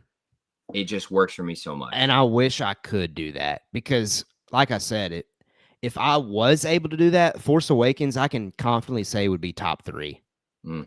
Hmm. I have no doubt. Just like 3 or 4 years ago, I would easily say that the Force Awakens was better than the next 2 that I've got coming up for Yeah, sure. yeah. But I don't have the ability, I guess, like you, to ignore the others. Before we get into our 4s, I think there was a couple of things that we had missed earlier in the chat. DJ, Rogue One has remained my absolute favorite Star Wars movie since 2016. My only critique is it's just a 7 samurai story, and those stories are a dime a dozen these days. I definitely understand that. I always never get bothered by like a Star Wars story kind of copying or resembling another story because I mean that's what George did initially. So Mhm. that's never something that makes me like give a mark off of something. Yeah. But I'm glad, DJ, that Rogue One is your favorite Star Wars movie since 2016. Kay, it's definitely somewhere in my top 5, though. I think Kay's talking about Rogue One. DJ said Rogue One was the last movie I saw with my grandfather before he passed in 2020. So that's an additional reason for me loving it. Yeah, I would Completely say, fair. yeah, that's a powerful reason for it Yeah, to be yeah, up there in the top. And you kind of alluded to that too, like as far as the Force Awakens, you got to see that with your dad. So that's exactly. that's something that easily plays into that as well. Okay, next up, my number 4. Where's it at? Where's it at? There. Return of the Jedi. Return of the Jedi is my number 4. Again, we're in the category of I love this movie. I love everything about it. I wasn't a grown up adult whenever these things were coming out, so the Ewoks never bothered me. I didn't realize people were bothered by the Ewoks until I got on the internet one day. That reveal shocked me whenever people were like, "Oh, the Ewoks suck. Return of the Jedi sucks because it's made for kids." Incredible movie, incredible final act. I love the 3 little story thing that we had going on in Return of the Jedi there at the end with the battle between Luke and Vader, the fighting going on in space, and then the surface level battle with Han Solo. Incredible. And I think that's like the format that George then tried to do in the Phantom Menace, but it didn't quite work. But Return of the Jedi gets it right. And I adore this movie. And I know my brother, Return of the Jedi, is like his number 1. And it's because, probably honestly, because that's the movie as kids that me and him would watch the most. And we would try to emulate and copy and play with the most is Return of the Jedi. We always wanted to be the Jedi, the Jedi Master version of Luke Skywalker. And that takes me all the way back to the reason why The Last Jedi, and you kind of touched on it, was such a bummer to me, was because like I thought the next time we were going to see him in live action was going to be like even more play on that. because that's our Luke Skywalker. He's so cool. He's great. One of the greatest characters ever. He goes from whiny kid to Jedi Master right in front of our eyes, and Return of the Jedi puts a period on it. So that's why Return of the Jedi is my number 4. I love it. I love it. It's coming up on mine, baby. It's Good. coming. Like I think you nailed it. Return of the Jedi is the reverse of the bottom of the list, where the more I watch it, the more I like that movie. Agreed. Agreed. So, yeah, I'll go into it here in a little while. All right. My number 4 is going to be Andor. All right. Andor's number 4. And again, we're at the level where I freaking love this stuff, and I spoke very highly of Andor before. Andor is everything I wanted it to be. Actually, it's way more than I wanted it to be. It is so well written, so well acted, so well shot and edited, and the characters are so well rounded and crafted. To my point about Andor before, or Cassian before, I think he's one of the most boring characters in the show, just because the characters are so cool. That doesn't mean I'm not bringing him down. I'm saying the characters are so well done in that show. Sure. And the way they structured it with like the 3 episode arcs is just awesome to me. It just worked. It is HBO quality, Game of Thrones quality. I get behind that. Yeah. That's the highest praise I can give a TV show. If I'm comparing you to, or putting you in that bubble. Yeah. In that bubble, you're crazy. Navarro says, whoa, chat, get him. No. I appreciate that, Navarro. I appreciate you for reminding me of that brutality. Yeah, no. Number 4 for me is Andor. I just think everything about this show is highest marks I can give. And the reason it's not higher is because of basically exactly what you said. It doesn't have the one thing that I need in my Star Wars, which is the mystical kind of spacey stuff. It doesn't have that. And that's why it's not 1, frankly. Like it would be 1 if it was that if it was that good. Yeah. No, look. Andor being anybody's number 1, I would never think they're crazy. Because again, it is so well done. It's crazy so well done. And yeah, it's crazy that it's my number 9. I 100% agree. It is. It's crazy. Yeah. That's just how I feel. Then that's fine. And we lift you up on that. But we talk down on you as well. So. Fair. All right, man. Yeah, my number 4, Andor. We're in the top 3.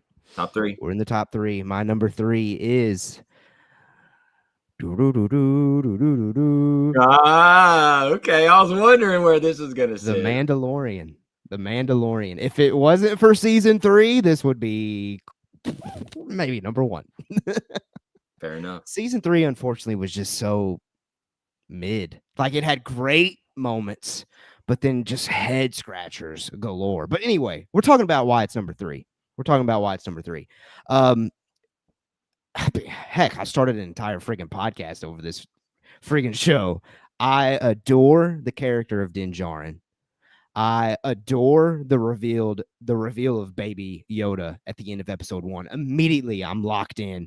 That premiere episode, I'll never forget that feeling. And then season 1 was just a beautifully well-crafted, boots on ground, Western kind of vibe, like George Lucas to its core kind of story. And then season 2 just upped the ante. Like season 2 is a Star Wars fan's dream. And we've touched on like Luke Skywalker like 3 different times. Season 2 finale, like that's the Luke Skywalker as a kid. After seeing Return of the Jedi, that's the Luke Skywalker that I always wanted to see. And so the fact that the Mandalorian delivered that, and it made sense too.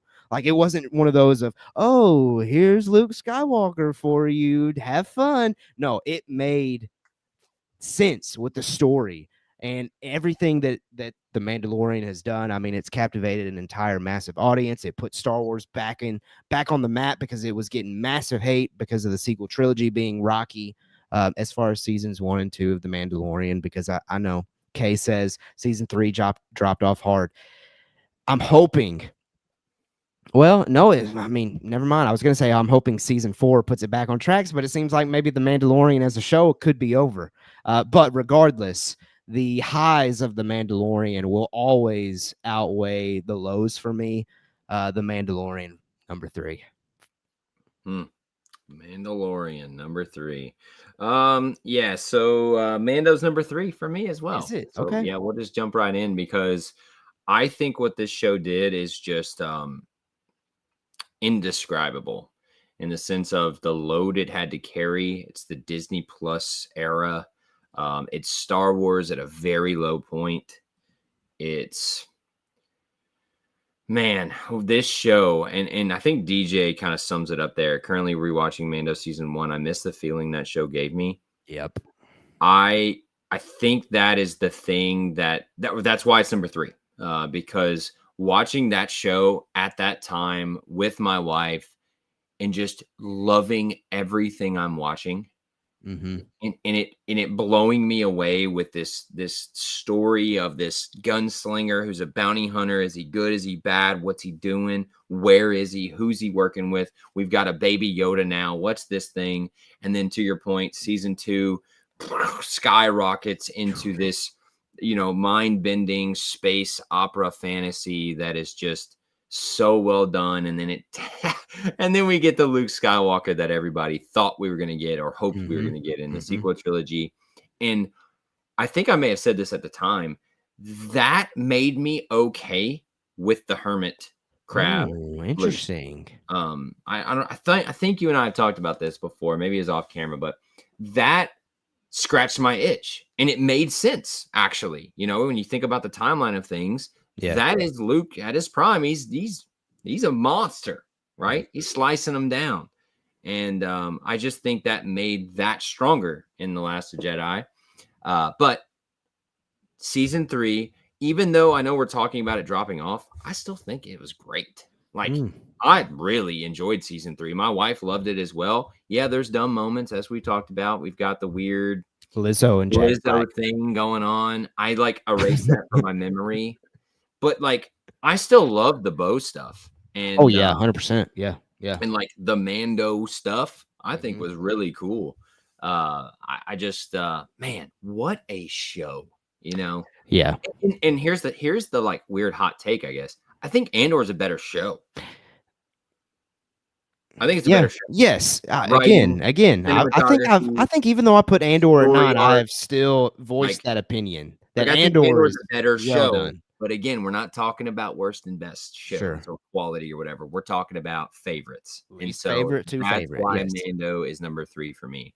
It will forever hold a place in my heart of how good that show was. Yeah. Or is or whatever. And Gorian Salad Shart Jones.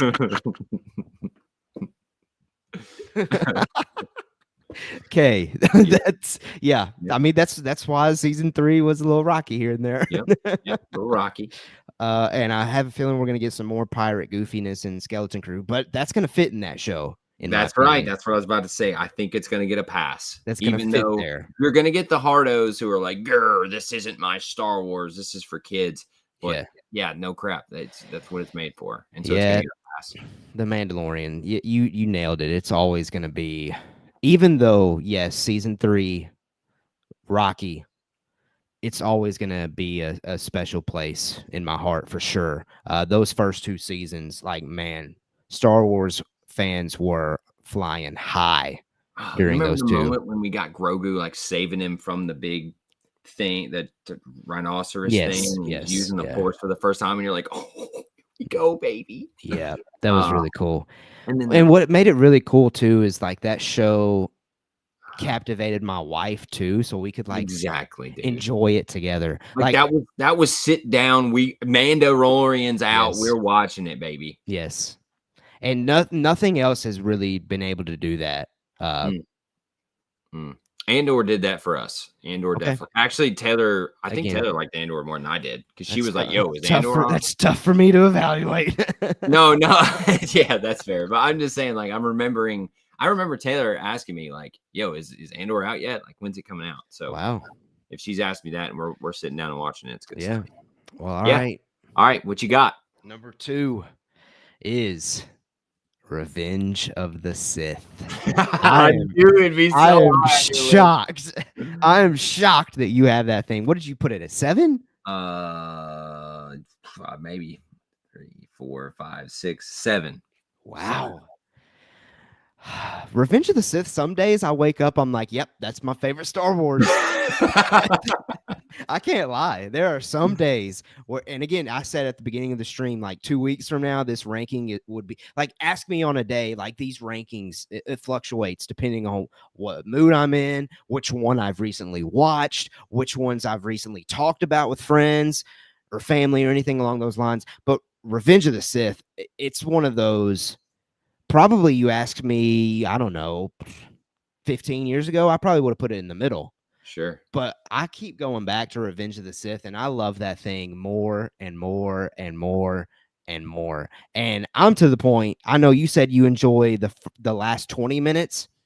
I enjoy the whole shebang, every single second, every single Fair. bit of that movie. I adore Revenge of the Sith.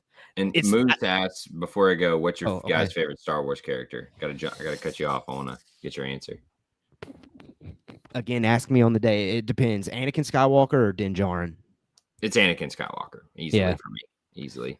I love Kylo Ren. Mando I think if he would have stayed bad and went really bad, he'd be probably number 2 for me. I love Kylo so much. I think the complexity of the character, the origins of the character, just so much fun to play with, but just didn't stick the landing. So yeah, Anakin Skywalker. Anakin, one of the best. Din Djarin. One of the best characters ever created, Anakin Skywalker. Yeah, and appreciate you checking us out, Moose. Yeah, thanks, I don't know Moose. if I had seen you in the chat before, but if I have, or regardless, I appreciate you being here. If you do, in fact, had to go. Kay, first half of Revenge of the Sith is Kay, I disagree. So what happens in the first half? Tell me that. First half of Revenge of the Sith. Mm-hmm. You got the best opening scene of the entire franchise. I do remember that. Yep. You've got Anakin slicing the actual Star Wars. Yes, stuff, right? You got Anakin slicing Dooku's head off in front of Palpatine, saying, "Do it." Incredible.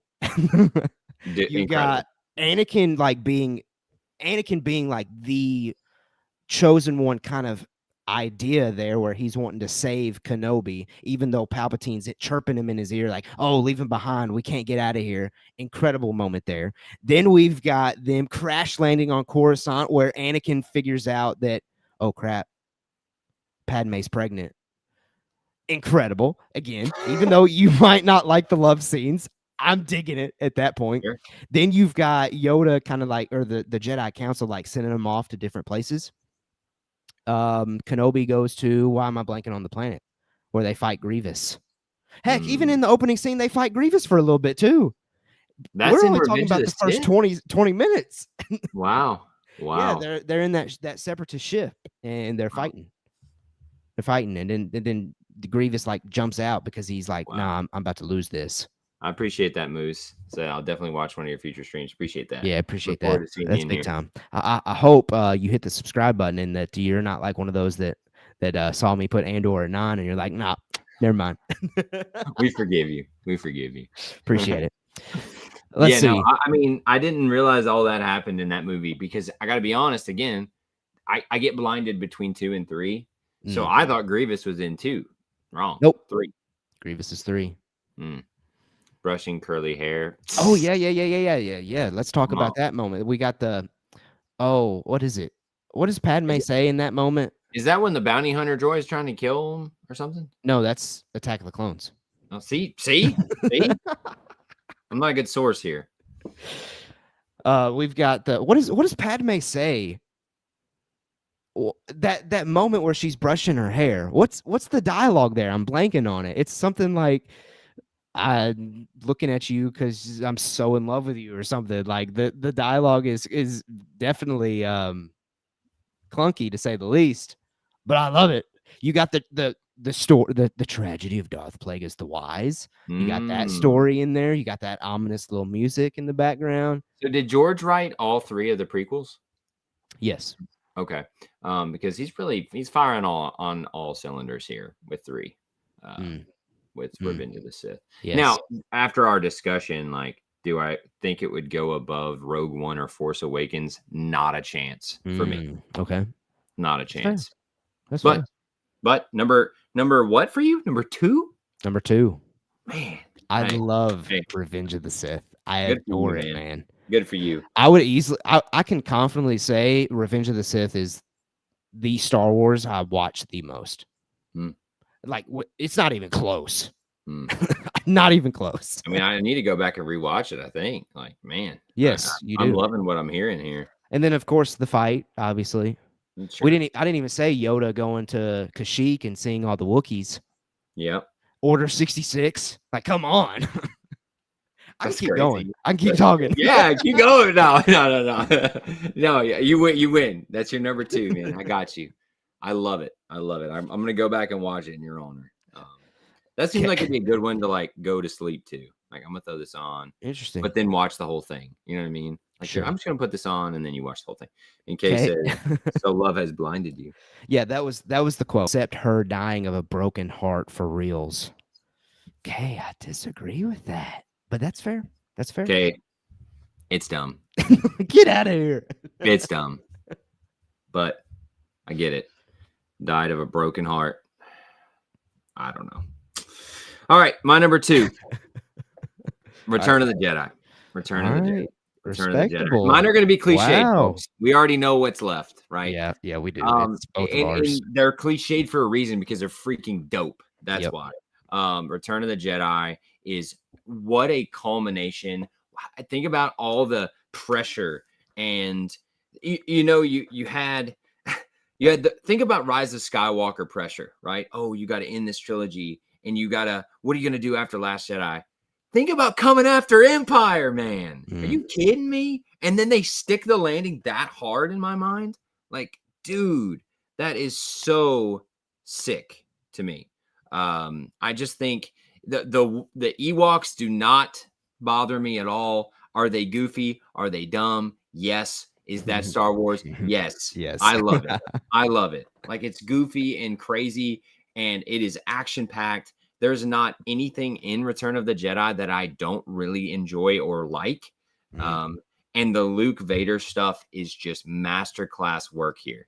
And you've got Palpatine in the mix now. He's doing his thing. He's trying to pull strings. Luke will not let him win. We get the redemption that actually works in Star Wars, which is the Darth Vader redemption. Now, did he genocide a bunch of people? Is still a bad guy and he would go to jail if he didn't die? 1000%. However, still a great redemption scene to see a father become a father again and choose that over, being a bad guy. I just think everything about Return of the Jedi is to your point. I think it's a perfect movie. I got to be honest. Like, yeah. I think if you put yourself in that moment, creating that movie, wow, it just nails it.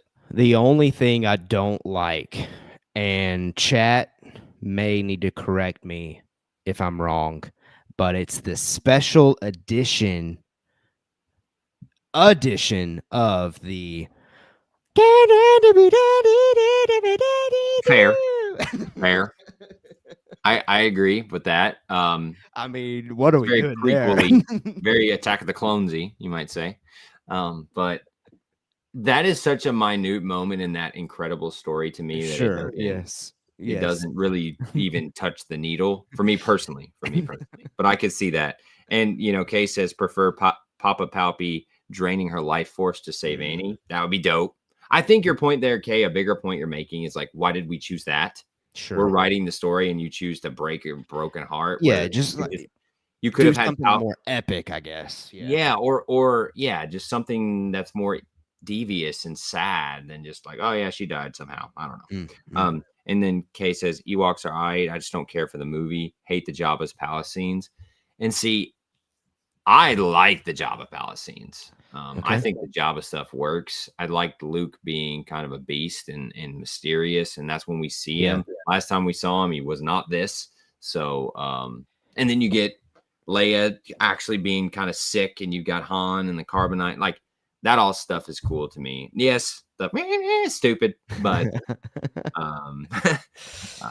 Jabba's Palace always had a musical number in it. I do prefer the special edition song of the OG, and if we're being real about it, it's just an attempt to recreate the Cantina theme. I mean, 100%. 100%. Again, Still really goofy. still goofy. Still Yeah, something that I don't necessarily like really enjoy whenever I gives rewatch. gives Kay the ick. Yeah, I mean, and that's fair, but again, it's to that point of like my rebuttal on like Kenobi or even sometimes Force Awakens and stuff. It's like the moments that I like, I freaking adore. Yeah. And so Yeah. that's why it's number 2 I because just sick. I have a feeling, and obviously this can never be proven correct. I have a feeling if Return of the Jedi came out in today's climate, it would get roasted. You think so? Yeah, because I mean, specifically, I'm thinking of we're still my mind's still stuck on Jabba's palace when they're on that barge and Luke kicks one of the dudes or something, and he doesn't even make contact, but like the dude's like flying Oh, well, backwards. sure. Like that small stuff though is what people in today's social media realm go ballistic about. Yeah, yeah. I mean, any of the OG movies, they're gonna get roasted for stuff like that because it's just a different time, right? Different time. I think it's more of a product of its time than my number 1 that you already know what it is, right? Yeah. But I still think it stuck the landing completely here. 100%. Yeah, I mean the end moment is still very emotional. Now, Mhm. I look at that final scene where all of our OG characters are like laughing and smiling and hanging out with the Ewoks, and my mind goes to, well, we thought they did the job, but here come the sequels. But that's just life. I was gonna say, I think Overall, it follows the force, right? yeah, It's gonna the that's good life. It's wins, and just then you're gonna have bad that comes up, and sure, yeah, 100%. 100%. All right. And then obviously, both of our number ones, I'll go ahead and put those both on the screen.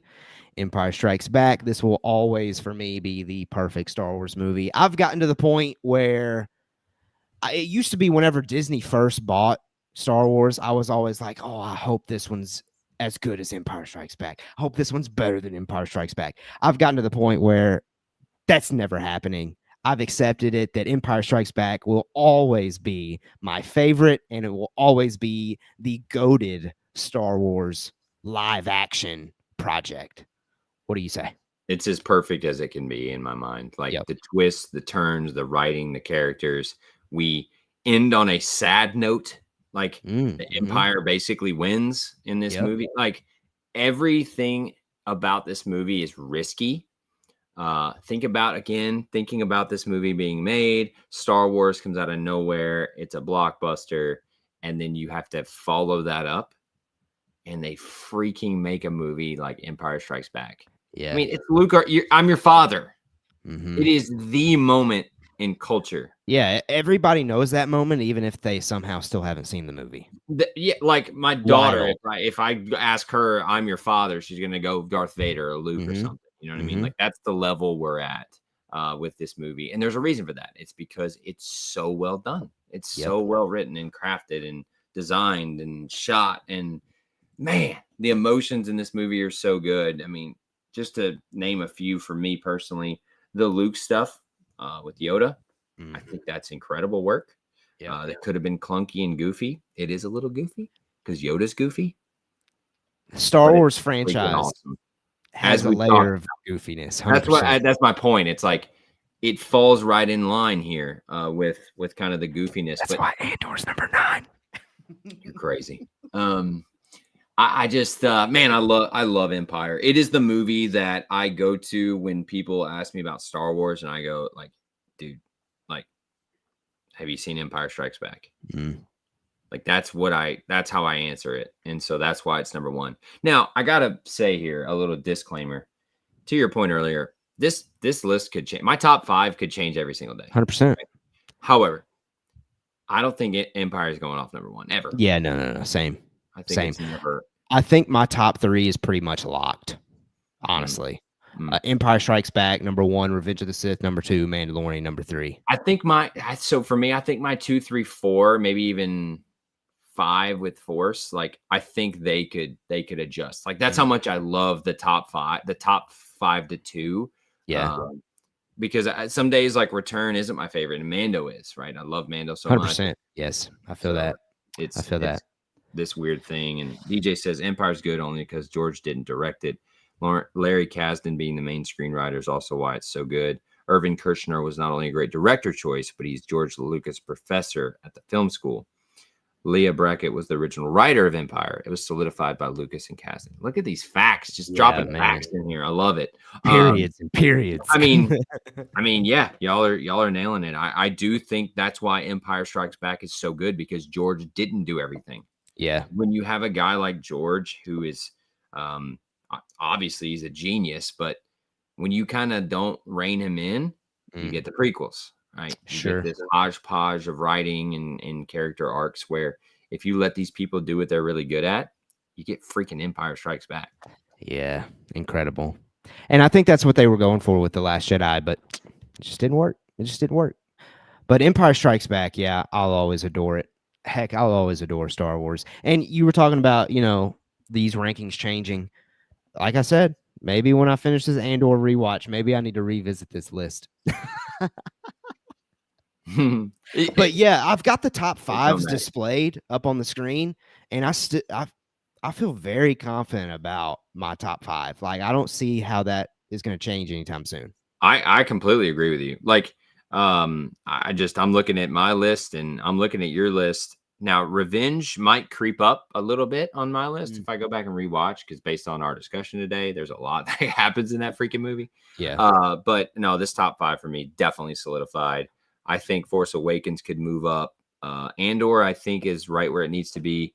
Mando and Force Awakens are the ones that I was kind of going back and forth on because I just freaking love Force so much and what it did. But yeah, man, Empire's so good. I will say go back and rewatch Empire, everybody. If you take anything from this stream, go back and rewatch Empire. 100%. I will say this: if Ahsoka season 2 is good, I could see it taking number 5 from Rogue One. Oh, I see. That makes more sense to me. Like, based on how we've talked about it and how you feel about it. Yeah, I could easily see Ahsoka sliding into my top 5 if season 2 is good. But season 2's got to be good. Steven Spielberg nearly directed Return of the Jedi. Ron Howard was first choice of George Lucas to direct The Phantom Menace. Since we're stating random facts, can you imagine Steven Spielberg directed a Star Wars? That'd be crazy. Steven Spielberg's, he's the GOAT, right? He is the GOAT. He's the GOAT in my mind. And yeah, I can't imagine. Oh, there's the Acolyte. I'm scrolling these things up. The Acolyte finally pops up for people that joined in late. When we were roasting the Acolyte, but it just makes me viscerally angry. Yeah, so I've got the entire rankings up there displayed on the screen now. Obviously, my rankings are on my side of the screen. Zach's rankings are on his side of the screen. Let us know, whose rankings do you line up more with? And what's really probably going to be Zach's after the Andor hate. let us know yours. Yeah, 100%. I love That's what I really want to know. I love talking about Star Wars like this, where we can have an open discussion. You feel how you feel, and that's great. If you put, and he says Attack of the Clone is way too low. Oh, I knew DJ was going to feel that. And, see, and DJ, tell you what, I know I know for a fact that DJ probably thinks that the Phantom Menace is too low on both of our lists. And that's okay. That's why I say that's okay. I love this discussion. So I'll probably tell you what I'll probably do is I don't know if you've seen like the big time content creators after they do streams like this, they'll post these lists as a social media post. I'll probably do that so people can roast me some more. Do it. Well, they'll probably say things like, "Oh, wow, my God, Acolyte's the bottom, both of you." For both of us. Yes, it is. It is. I don't know how you like that show, man. Yeah, I understand, I guess. I get it. You don't. I don't. But it's okay. It's okay. It's Star Wars, man. And people are going to interpret it in different ways. People are going to have different rankings. How do you like the twin storyline, Keller? How do you? Yeah. Maybe it somehow connects with people. Maybe some people out there have had like a similar scenario in their life or something. I don't know. I really don't know. You were created by the Force and you're witches? I don't know. Maybe they just connected with it somehow. Fair. Actually fair. You don't have to have a reason. Like, I mean, I'm not I'm not a bastard born boy, but I connect to Jon Snow like crazy. Yeah, yeah, yeah. That's to your point. It's like, hey, whatever works for you works for you. I just wow. Um, oh, Navarro, yeah, Hey, I appreciate that. I love yeah, that you found appreciate us you hitting that randomly. sub button. We're trying to get to 700. We're So, goofy like this all the time, yeah, all so the time. I appreciate you showing up and showing out in the chat. I And look for forward to seeing you again. playfully roasting me. I appreciate the playful roasts. That was I'll be awesome honest. That was really fun. because That was really fun. that's a crazy location. I DJ can't said, wait. hit me up about the animated series list. Hmm. Yeah, we're going to have to do that at some point. I don't know when we're going to line it up, but I think we need to line it up. We need to do like a follow up to this one and throw this one out, throw a animated. They didn't hate Acolyte, loved Chimere. Otherwise, it's whatevs. That's the one reason why I almost put it above Attack of the Clones because of how much I loved Chimere and the fight stuff. Gosh. But then I think about everything else and I just want to barf. Every time I think of the Acolyte, I think of the fact that they played freaking Kylo Ren's music and nothing. And the fact that they and then on top of that, in an interview, yeah, we played that yes, music. I was gonna say the interviews, dude. We played that music for a purpose, for a reason. We're gonna come back to that. Nope. I was gonna say the interviews. That's exactly what I was gonna say. Gosh, man. Just, I hate that, we just had fun ranking and we're leaving talking. Why did we do this? All right, let's go back. Empire, amazing. Return of the Jedi, amazing. Revenge of the Sith, we know it's amazing. Yeah. Just Star Wars is amazing. I know it's hard to say positive things these days. No one's gonna care or listen unless you go, grr, I hate this thing. But man, I just watch these things with my kids and it's just awesome. Yeah, I'm looking forward to that perspective. I'm looking forward to watching it with I think also why Force Awakens is so high is because my daughter loves Rey. Oh, I could easily see that. Yeah. She loves Rey. And she doesn't know what's going on. I mean, she's 5, but sure, she loves Rey, man. That's good. That's good. That's good stuff. I just, man, Star Wars is awesome. It is, and I can't wait for the next one. We're gonna have to update this list when Skelly comes out later this year. I mean, I am excited to have that show. I hope we're 2 months away, essentially, just a little under 2 months away, and Mando Talk will be here to cover it, and I think we're gonna cover it in new and exciting ways. I'll just throw that tease out there. I'm already kind of mentally brewing up some ideas. We've never really like streamed while covering a show, but I'm definitely trying to incorporate this Mando late night kind of streaming aspect with it. That's why we stream on Tuesday nights, because Star Wars shows typically come out on Tuesday nights. So hopefully that's going to line up pretty well whenever old Skelly comes out. So stay tuned. Mando Talk, hit that subscribe button if you haven't done so already, if you're this deep into the video, or you just a couple of people happen to stumble upon the stream tonight. Make sure you hit that sub button. We would greatly appreciate it. On the road to 700. That's our next goal. And then after that, we'll go for the next one. We're just going to keep on cranking, out some fun content for you guys. I still need to do the Ezra Bridger lightsaber review. That is one video I for sure want to get done here very, very soon. Obviously, I'll keep doing YouTube shorts to cover the latest in spicy Star Wars news. We definitely had some spicy ones that I dropped some shorts on the past couple of days, so check those out. And I still haven't watched Lego. I still have not watched that. Dang. But I loved the trailers, and I've shared on this channel that reacting to those trailers was one of my all-time favorite content things that I've ever done. I feel like that's something you like throw on your phone or your iPad and just watch it in bed. Yeah, I need to do that. Maybe tonight, but it's already midnight, so maybe not. Yeah. Wild. This is fun. This is fun, this is very fun. We just went 2 hours, man. I'm glad you had us do this. We were kind of brainstorming what we should talk about, and this was your idea. And I'm like, yeah, we've never done it, so I'm glad we did. This was a fun discussion. All right, man. Zach, any final words for the lovely people, though? I said thank you all for joining us. The chat was popping off. We had a really good discussion, and it was awesome. Thank you. I meant to give a shout out for the shirt. I don't know if you can see it. It's behind the mic, but yeah, I got you now. Oh, yeah, it says Mando Talk. I do see that. Okay. I do see that. Okay. I'm gonna have to walk back here for a second. All right. Hold on.